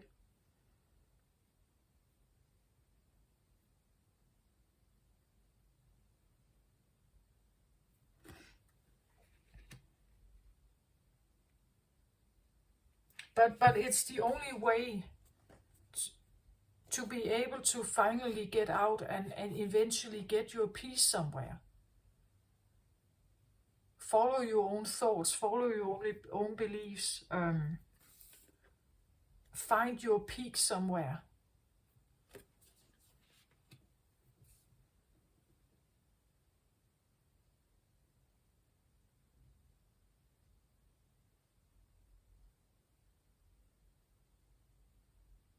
But why, like, yeah, I think that, well, he is a king of air here. I think that underneath it all, he is a king of water, right? Because that's you. But he has become a king of air because of this. He is becoming a king of air. He is creating, manifesting himself as a king of air. Again, as I said, armored, or there are like these plates, or like metal plates. He's kind of, I wouldn't say a robot, but he could have a sense of a titanium exterior, right? Because it's the only way he can keep his peace.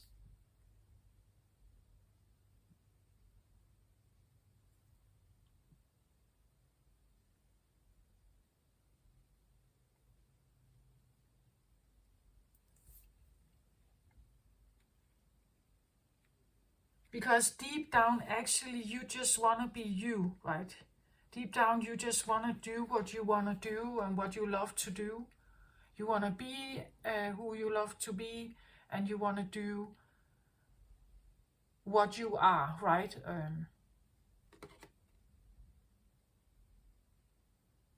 That you are a moon child, and you don't want to be anything else than that.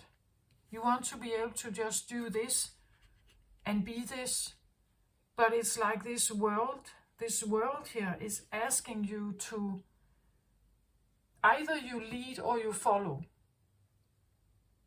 And maybe you have been in a process of wanting to lead, but it felt like there were too much pressure here. Um, so you could never have your peace, or you could never peak, you could say. You could never lead. Lead like you wanted to lead here. You could never lead or live the life, become your own leader of your own life, so that you could take the lead, you could be the cardinal, and you could move forward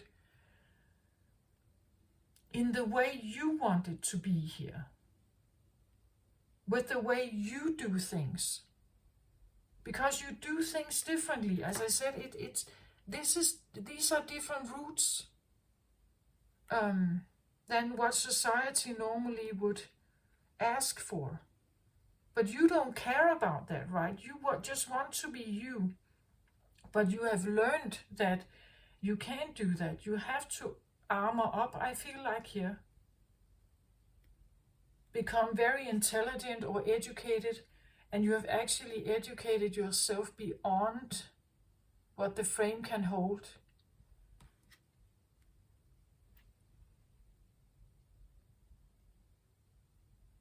And you're trying to manifest here, build yourself as a leader, so that, or you at least you can take the lead. Because this is the world you live in. Like, you live in a world of this. You don't live in a world of, you would say, only one, where there's only one. You live in a dualistic world. And you have felt it, like the real, like you have felt it. You can not just do what you want to do. If you do what you want to do, someone will be questioning it. Someone will not like it, perhaps. Someone wants to maybe control it or take the lead of it. And I get almost the feeling of someone needed to reverse like their way of thinking, because it's like they are too big or too mature.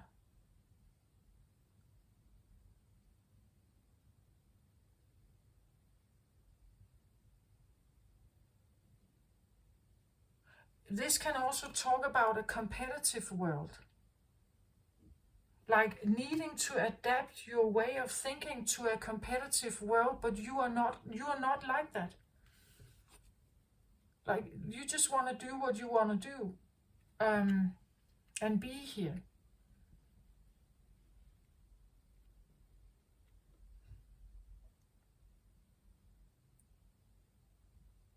But needing to adapt to a competitive world, or needing to create something or prove something in a competitive world,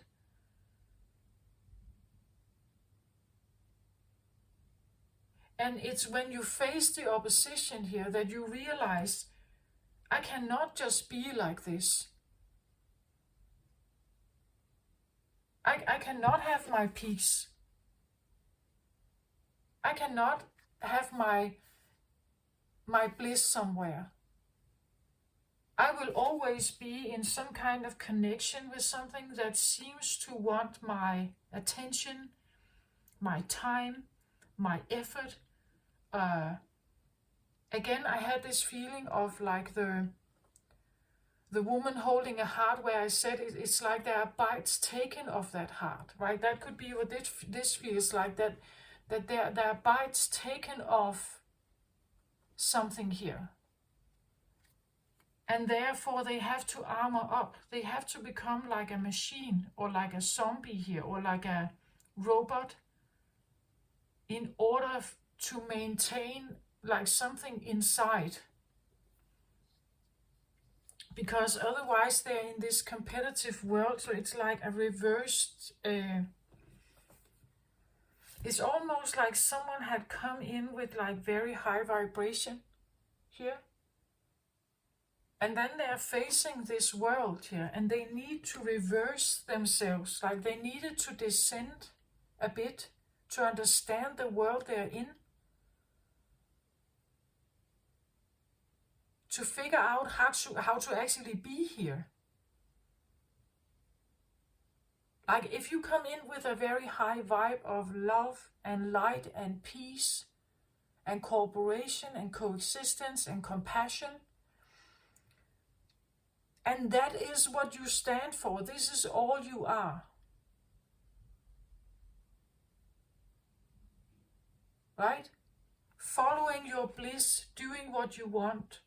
If that is the vibration you come in with when you're born here, as a sentient and sensitive being as a Cancer, right? Then you face something here. You will learn about competition. You will learn about dark and light. You will learn that maybe you belong to a set of beliefs, but then there is something else also. And this other is what you have been facing, and it has felt like a lot, I think. You only have one wand here, there are 6. 6 usually talks about success. It wants to win.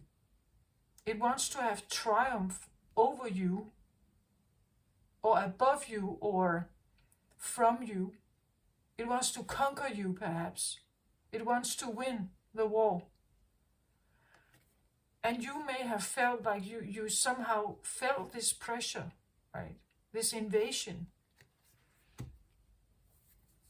You needed to armor up here.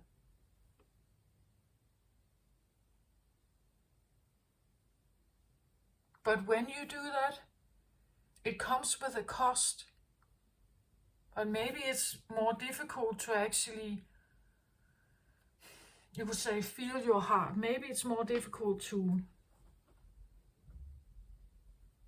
be in touch with your intuition.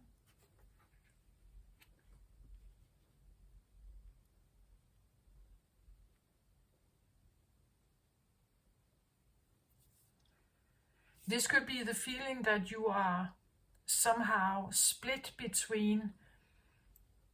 Again, this can talk about something you do when you are alone. It's at home, it's a hobby, or it's something you do when nobody is looking, you know. And this is what you have to show the world. That you have to be someone who can create something. You have to be someone who is competitive. That you have to be able to take action and go and get something. Go and do something, go and get it. But actually dealing with this stuff, dealing with this competition, dealing with this success criteria, it takes you further and further away from your own peace.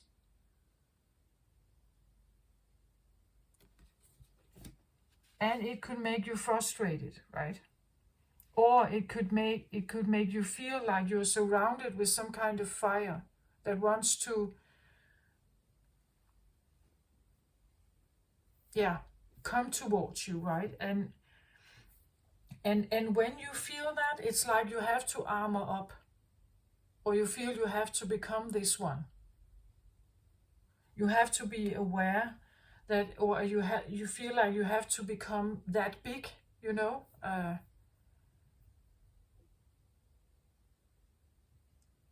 Can I get one more card on this King of Air here? Like, how does he feel?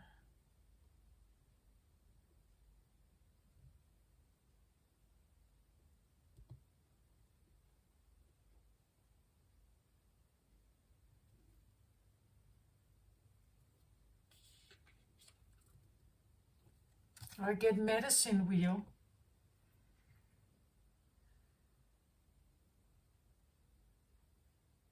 The Medicine Wheel tells me something about blending different elements. We have very different animal tokens here. But when I look at this card, for some reason it comes across a bit like confused. We see how the pointers are here like a compass, but then it's like there's too much in here, right? There's too much talking. Everybody has an opinion of what is best to do. If you ask the hummingbird, they will say something. If you ask the jaguar, they will say something. If you ask the snake, or the ego, they will tell you to go somewhere else. Maybe you have, you have extensive knowledge about all kinds of healing modalities, but to the point that it has actually just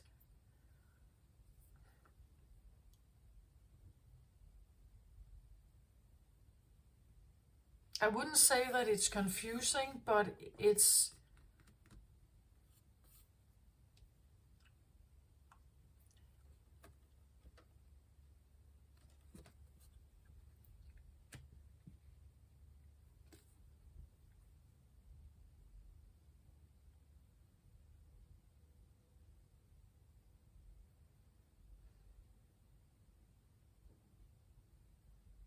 yeah, again, these are animal totems. They are protectors. Like these are usually those that we call upon if we feel that we need guidance or protection or something. And that again, like that's what I feel like. It is like he feels he has to armor up, that he has to protect himself, that he has to be on guard, or he needs guidance from something here.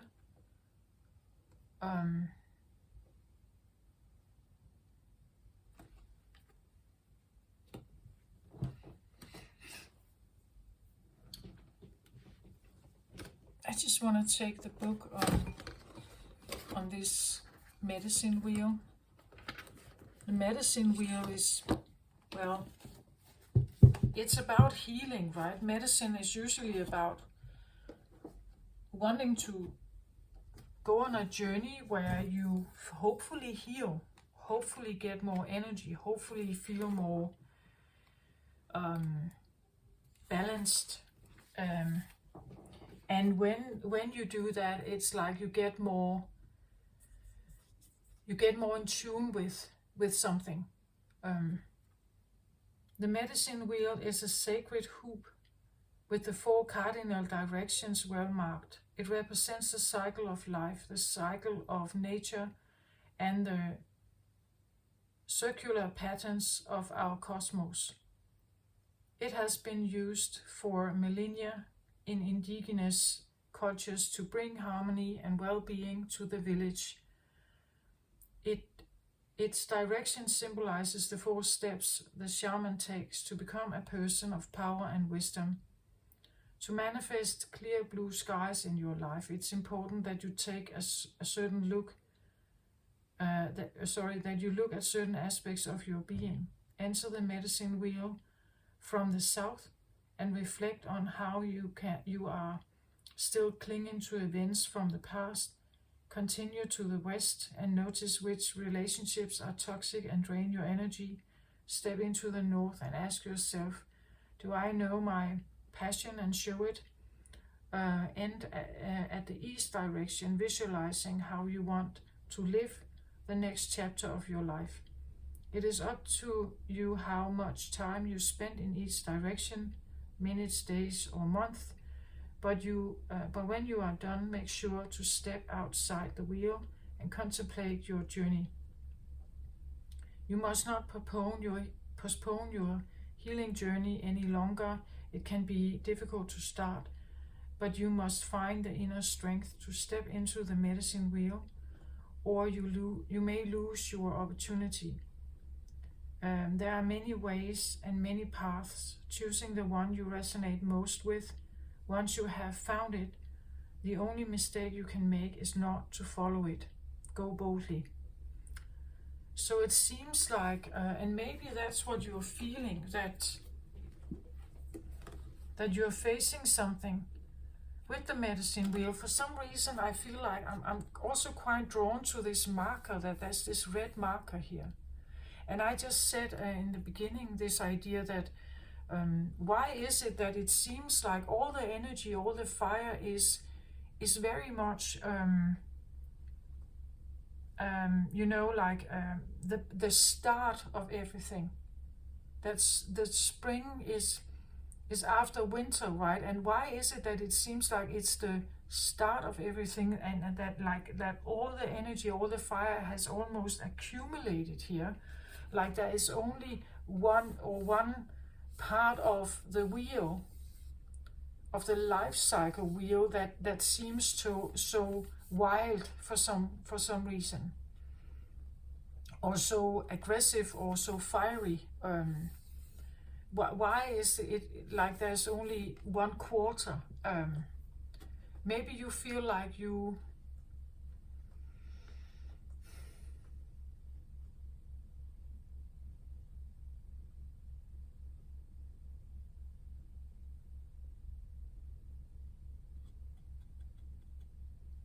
well, the cycle of life here can actually be what your true feelings are. I asked specifically, does he feel, right? And he could be taking a look at this and actually knowing about these life cycles here. And this could actually be what his true being is. But for some reason he has buckled up, because again, if you are a believer of this and the shaman and the lifestyle that this fosters, it's not the competitive world. The matrix is the competitive world. I've said this before in some of the other readings, that it's like if you are an animal like these here, they don't care about political systems, they don't care about religion. They may have their own, I don't know, but we don't know. They don't care about boundaries. They don't care about currencies. They don't care about fishing quota, or, I don't know, corn prices or something like that. That's not how they live their life, right? They live their life according to very simple rules. It's the cycle of life. You are here because of your ancestors. You are here because of someone lived, someone died. The recycling of energy when someone dies, it turns, the body turns into earth again eventually. And whatever, you could say, energy that can come from this. We know that fungi can transform dead material into living material again. That's one of the ways how it can actually become recycled, that everything can become recycled. If you live in accordance with this, if this is actually your inner being, you would have wanted a life like that. You would have lived according to nature. You would have wanted to work maybe with animals here. You would have wanted to be part of maybe the very natural life and nature. You would have taken part in the cycles. It would be natural to you, already being influenced by the tides, the movements of the moon. You would have been living according to, like,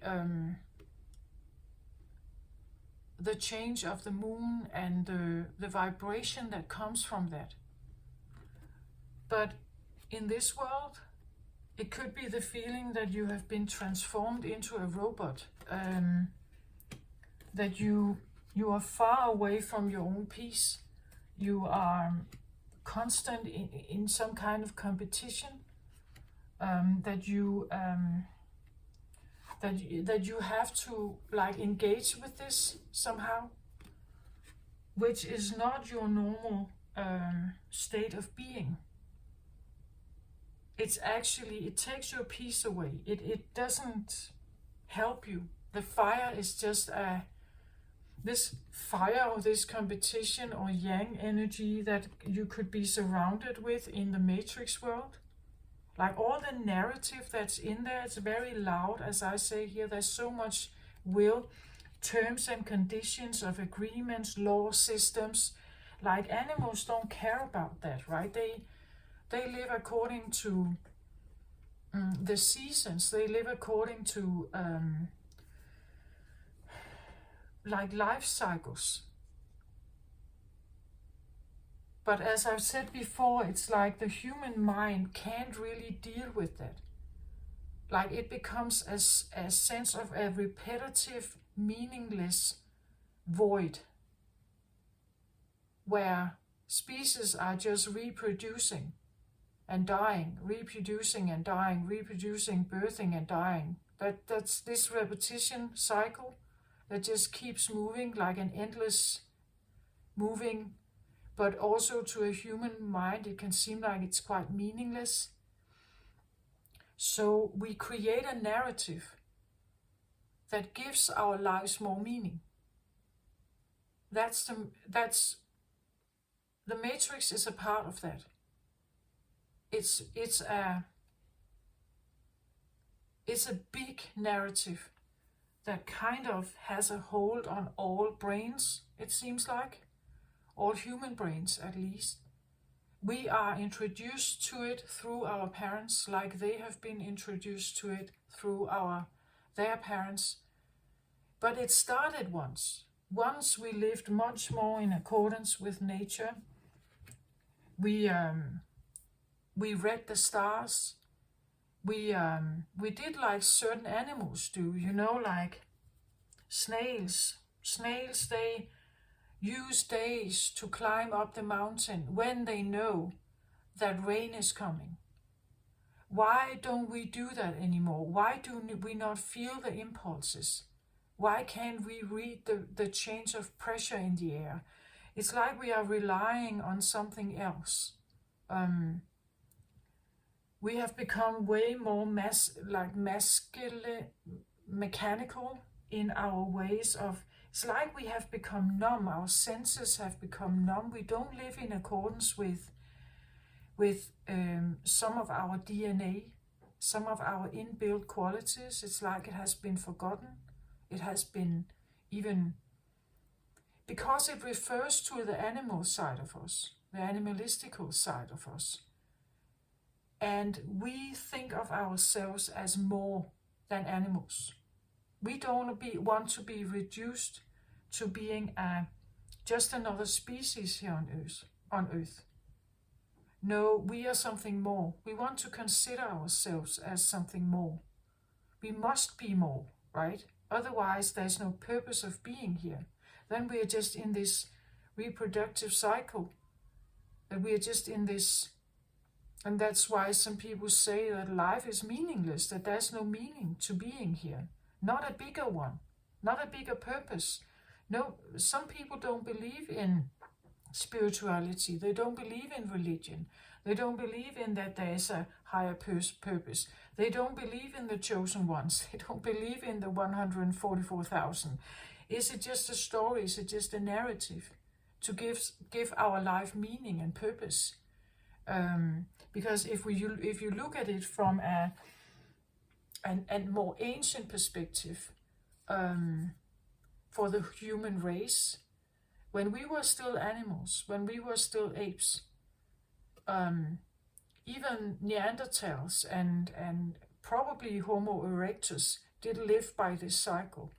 But at some point it shifted. At some point something happened where it's like our brains were changed. It's like we shut something down in our brain and opened something else. I say that narrative is our world. Like what we believe in and how big we make it, it becomes our world. And the world, the Matrix, there's a lot of information there.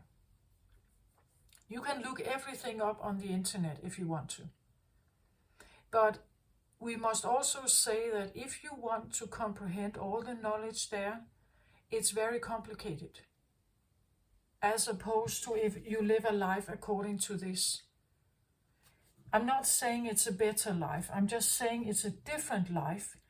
And it would make sense, I think, that we could have Cancerian shamans here. Because this is in your roots, right? It's already there. You are already influenced by the moon. You're already influenced by the sensitivities. You're already influenced by the psychic abilities. You're already influenced by your scanning abilities. It's in your roots, so it would be understandable if you have this. But you see, if you are actually underneath everything a shaman here, who would live according to nature and like shamanistic traditions, but you have become a robot here, because that is what the world requires. It requires us not to think and feel, not to have our own thoughts, just follow along and follow order, just follow the trend of what the leadership says here, that you can't really think for yourself. Maybe you would like to manifest something that is for yourself, like a business of your own perhaps, but you could feel the opposition of it, right? Feel the pressure of it.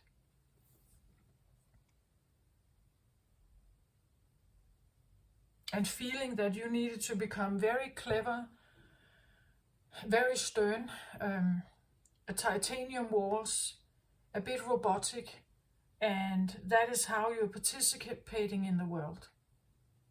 But actually it could be the feeling, it's almost like you are, you have become this robotic version of yourself, which is not you. And to escape that, or to get out of it, you have to build these titanium walls. You cannot just stand here like this. It's not enough, right? You have to become, I want to say, a bit like an Aquarian here, like tough, stern, stoic, a bit robotic, not many feelings, detaching, going your own way, having your own integrity. The King of Swords can come across like that, like he doesn't care, right? That he's not invested, he doesn't care. But maybe you need to do that to eventually, as I say, if you stand in the doorway still, to eventually actually get out and spread those wings and fly off. Like fly off to go to your peak here, to Mount Shasta, or where you want to go, to nature, finding this place of peace for yourself, where you can live more in accordance with this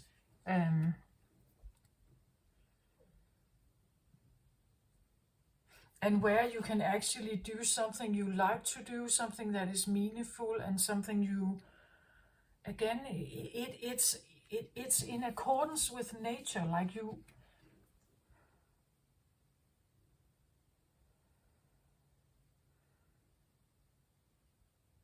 There's a time for everything here with nature. Like the predators, they mobilize a lot of energy for a short period of time, till they have captured some kind of prey. Then they eat, and then they rest, right? There are cycles of this. There are moments to take action, and then there are moments to rest. And you would know that because of this, right? You would know it, and you would feel it, that you are not a robot like this. Like being this constant performer, 9 to 5 every day, blah, blah, blah, it's not really you, right? It's not who you are. Maybe you feel this, as I said, I had this fire, either it's fire around you, or because I feel it has kind of lifted, that it's fire around you, or it's fire within you, that you are so fed up needing to be a robot, right? Needing to be this harsh, or this tough, or this, that why can't they just leave you alone, right? Why can't they just, it's like you want to turn your back, like the woman holding a heart, wanting to turn your back to the fire, right? You want to turn your back towards this. You want to find your solace here. You want to repair your heart. You want to be true to your vibes. You want to do what you love to do here. You want to pay attention to nature, perhaps, the cycles, the natural cycles. Maybe you are in a cycle. Let's say if you're not young anymore, maybe you are in a cycle of autumn. And maybe you go through, I don't know, menopause. Maybe you are retiring. So you're feeling the cycles here of something. You don't want to be this robot. Maybe you want to get out of this hamster wheel of competition. You want to get away from this fighting or this constant needing to be on top, right? Because that's another thing that this world requires of us. That you have to always be fit, you have to always be strong, you have to always be competitive, you have to be on top mentally, socially, bodily, and everything. That's the way you can be successful in this world. That's the narrative that the Matrix has. And if you can't do that, as I said, it's like you have to become this mechanical humanoid, right? Which is not really human. It's definitely not Cancerian. To participate in that world, in that narrative, requires so much. Especially, I believe, from feminine energies. Like it's actually a threatening energy. It's not an energy that you thrive in. You don't thrive there. But you could feel that you have to up your game, that you have to manifest yourself or prove something. And in order for you to do that, you have to become competitive. Or you have to, as I said, with the King of Air here, it's like he has to descend into this realm where there is competition. And he has to get to know the rules of it, to be able to engage in it. And build this wall around him. And be this, air warrior in some sense. Otherwise, he can't really compete in there. It's exhausting. And it takes his peace away. Maybe you're realizing something about this in your life, Cancer. Maybe you feel the need to lay under the beech trees and watch the flowers and the bumblebees and the little butterfly. Maybe you long for that. Maybe you long for this place, right? You long to get out there and sense everything and feel everything and just be part of everything. You want out of the big cooperative building. You want out in nature. Maybe you feel a longing to go here, to get away from this very demanding word world or narrative world, right? Narrative is that's just what it is, just a story. It all depends on whether you believe in it or not, or you want to believe, or you want to engage in it. But we are forced to, like we are given, like we are sent into it with our upbringing, right?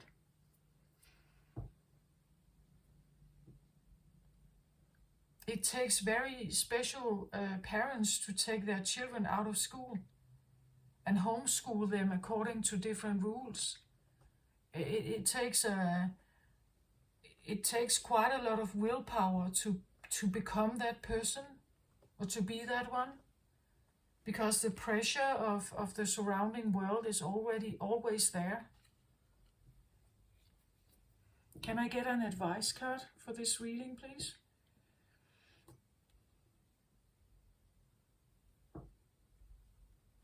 Yeah, so I get the High Priestess here again. This comes along with the Moon card and the Shamanic Wheel here, the Medicine Wheel. This is an advice card. It's like rediscover who you are, right? Powerful psychic insights, reflection and reflection and meditation that provides valuable information, and be at peace, right? It's like reconnect with your peace. Find this place here, right, where you can sit on this mountaintop and just meditate and be alone and grasp the universe. Because this is another thing that comes up with the medicine wheel here. It's like when you realize that you are part of this giant universe. Like the matrix of this world is telling us a story that everything that happens inside this matrix is extremely important. And we have to deal with it every single day. But if you get out of this matrix thinking and you turn around and you look at the world for what it is, then it is a planet in a giant, vast universe of other planets and a big amount of space, dark space. We are just tiny little ants or atoms in a giant, big game, right? Or a big, vast amount of universe, cosmic. And when that hits you, it's like you realize, yeah, but maybe I'm not that special. And that's exactly the point of the Matrix. The Matrix wants to make us special. It wants to give us an identity that is more than this wheel here. So you have a choice. Do you want to participate in one narrative, or do you want to participate in another? Right? And maybe that's what you're realizing here. It's like your eyes are opening to something. And you are asked, do you want to participate in like one part or the other, right? Or like, who are you in this? Because when you actually think about the giant universe, it's like, I'm part of that universe. I am the universe. The universe is me. It's all connected. We are all somehow connected with each other. But that's not how the Matrix thinks. The Matrix wants you to have an individual way of thinking. You can become a lawyer, a baker, a gardener, but it needs you to have this kind of purpose. And it's asking you to stay in there, to participate, to be willing to constantly give your energy to this, in this robotic way, right? That's what the Matrix is asking of you, and it's very loud. And there are all kinds of consequences if you don't do this, right? If you actually did what you want to do, there will be all sorts of consequences. One of them is you dying, you becoming homeless, you don't have food, you don't have shelter, you probably die.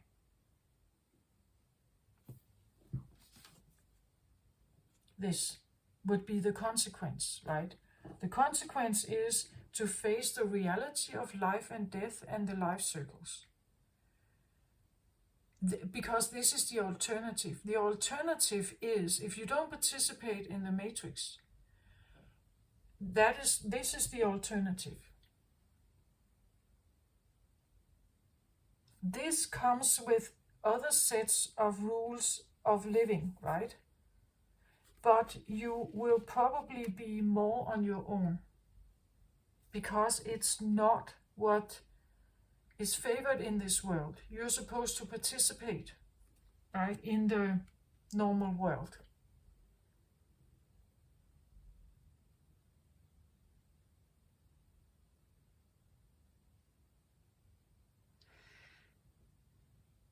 The High Priestess can be someone who, as I said, she could make rituals in the forest. You see, it's usually always dark around her. She could be someone who is active at night, doing rituals in the forest, in a cave. She could have her own temple. She could worship things. She could be a pagan that doesn't follow the normal setting of rules. She is someone with very powerful psychic insights. She can be a healer. She could definitely be a shaman also. This is the advice card. Follow the moon, right? Follow these, the psyche that you have. Follow these insights you have, the guidance you have. And again, from the moon here to the high priestess, this is here she has stands in her value, like she owns it. She has integrity. She sees herself as a high priestess. This is her narrative. She deals with this, like this is her everyday life. This is her, you could say, if she has work to do, this is what she's doing. If she is participating in the life cycle, this is the way she's doing it. If she could be a clairvoyant, a clairaudient, a claircognizant. She could be a tarot card reader. She could be an oracle, a seer, something like that. She could be someone who sits here and meditate and get downloads and powerful insights about everything that exists. And I think this is maybe the frustration that you may feel, that you can't just do what you want to do. You can't just be who you are, or what you are designed to be, because you're designed to be this one here, right? That is all the qualities that come with you, your sensibility, your senses, your psychic awareness, your openness. All of this goes along with this one, right? But you are asked to participate in the matrix world. At least if you live in Western society or you live in civilization, you are asked to participate in this competitive wheel here, to toughen up, become masculine, join this wheel, join this matrix of safety. Because when you exit it, you will be faced with this one, the cycle of life. You will be faced with, how do you get by if you don't follow the matrix? How are you supposed to sustain yourself? How are you supposed to live? What kind of life do you have then? What kind of... And maybe you will need to step out of social circles also. Again, this one sits at the peak of the mountain. This is not something that is condoned in the matrix. In the matrix, we are social beings. We have to be social with each other. We have birthdays and grill parties and barbecues, and we engage in school activities, and you have to be very social. You're not supposed to sit like this, but this is your peace, right? You get your peace from solitude, perhaps. But that is not what the matrix requires. It requires you to engage all the time and be active and on social media and whatever. But this is not what you're not designed to do this. You're not designed to, as I said, you are a cardinal sign. You can be your own queen. You can stand on your own 2 feet here. You can do your own thing. Cardinal signs have this inbuilt inner leader in some way that can take them somewhere. Even though it is away from everything you have learned, it's going to take you where you feel you belong, right? Maybe you're realizing here how you don't want to be this warrior, how you don't want to be this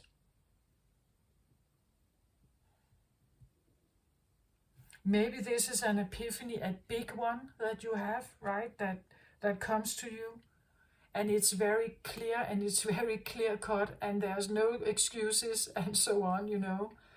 Maybe you feel like you are asked to make a decision, right? And you have to fight for a decision here. But this is the advice card. Trust in what you know, right? Trust where you belong. Trust what you are designed to be. There's a reason for your sensitivities. There's a reason for your sweetness, perhaps, and compassion. There's a reason why you are considered the mother, the fourth house. There's a reason why you are a healer.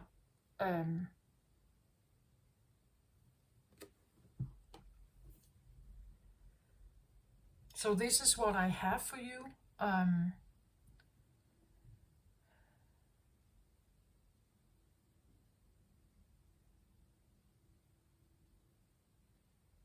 Yeah, this is what I have, Cancer. I hope this helped somehow.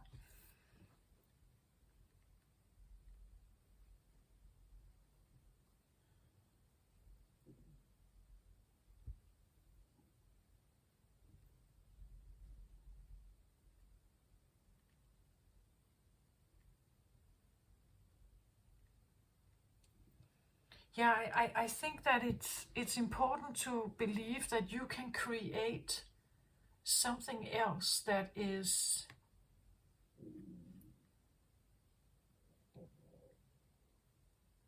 more in alignment with this, that is more magical, perhaps. Again, it's a narrative. It depends on what you believe in.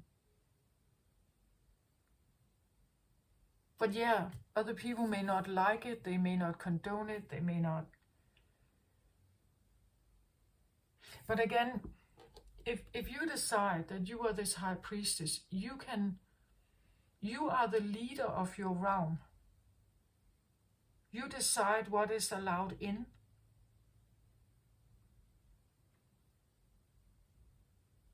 Like when you stand as the high priestess here, what are you surrounded by? What is in this world with you?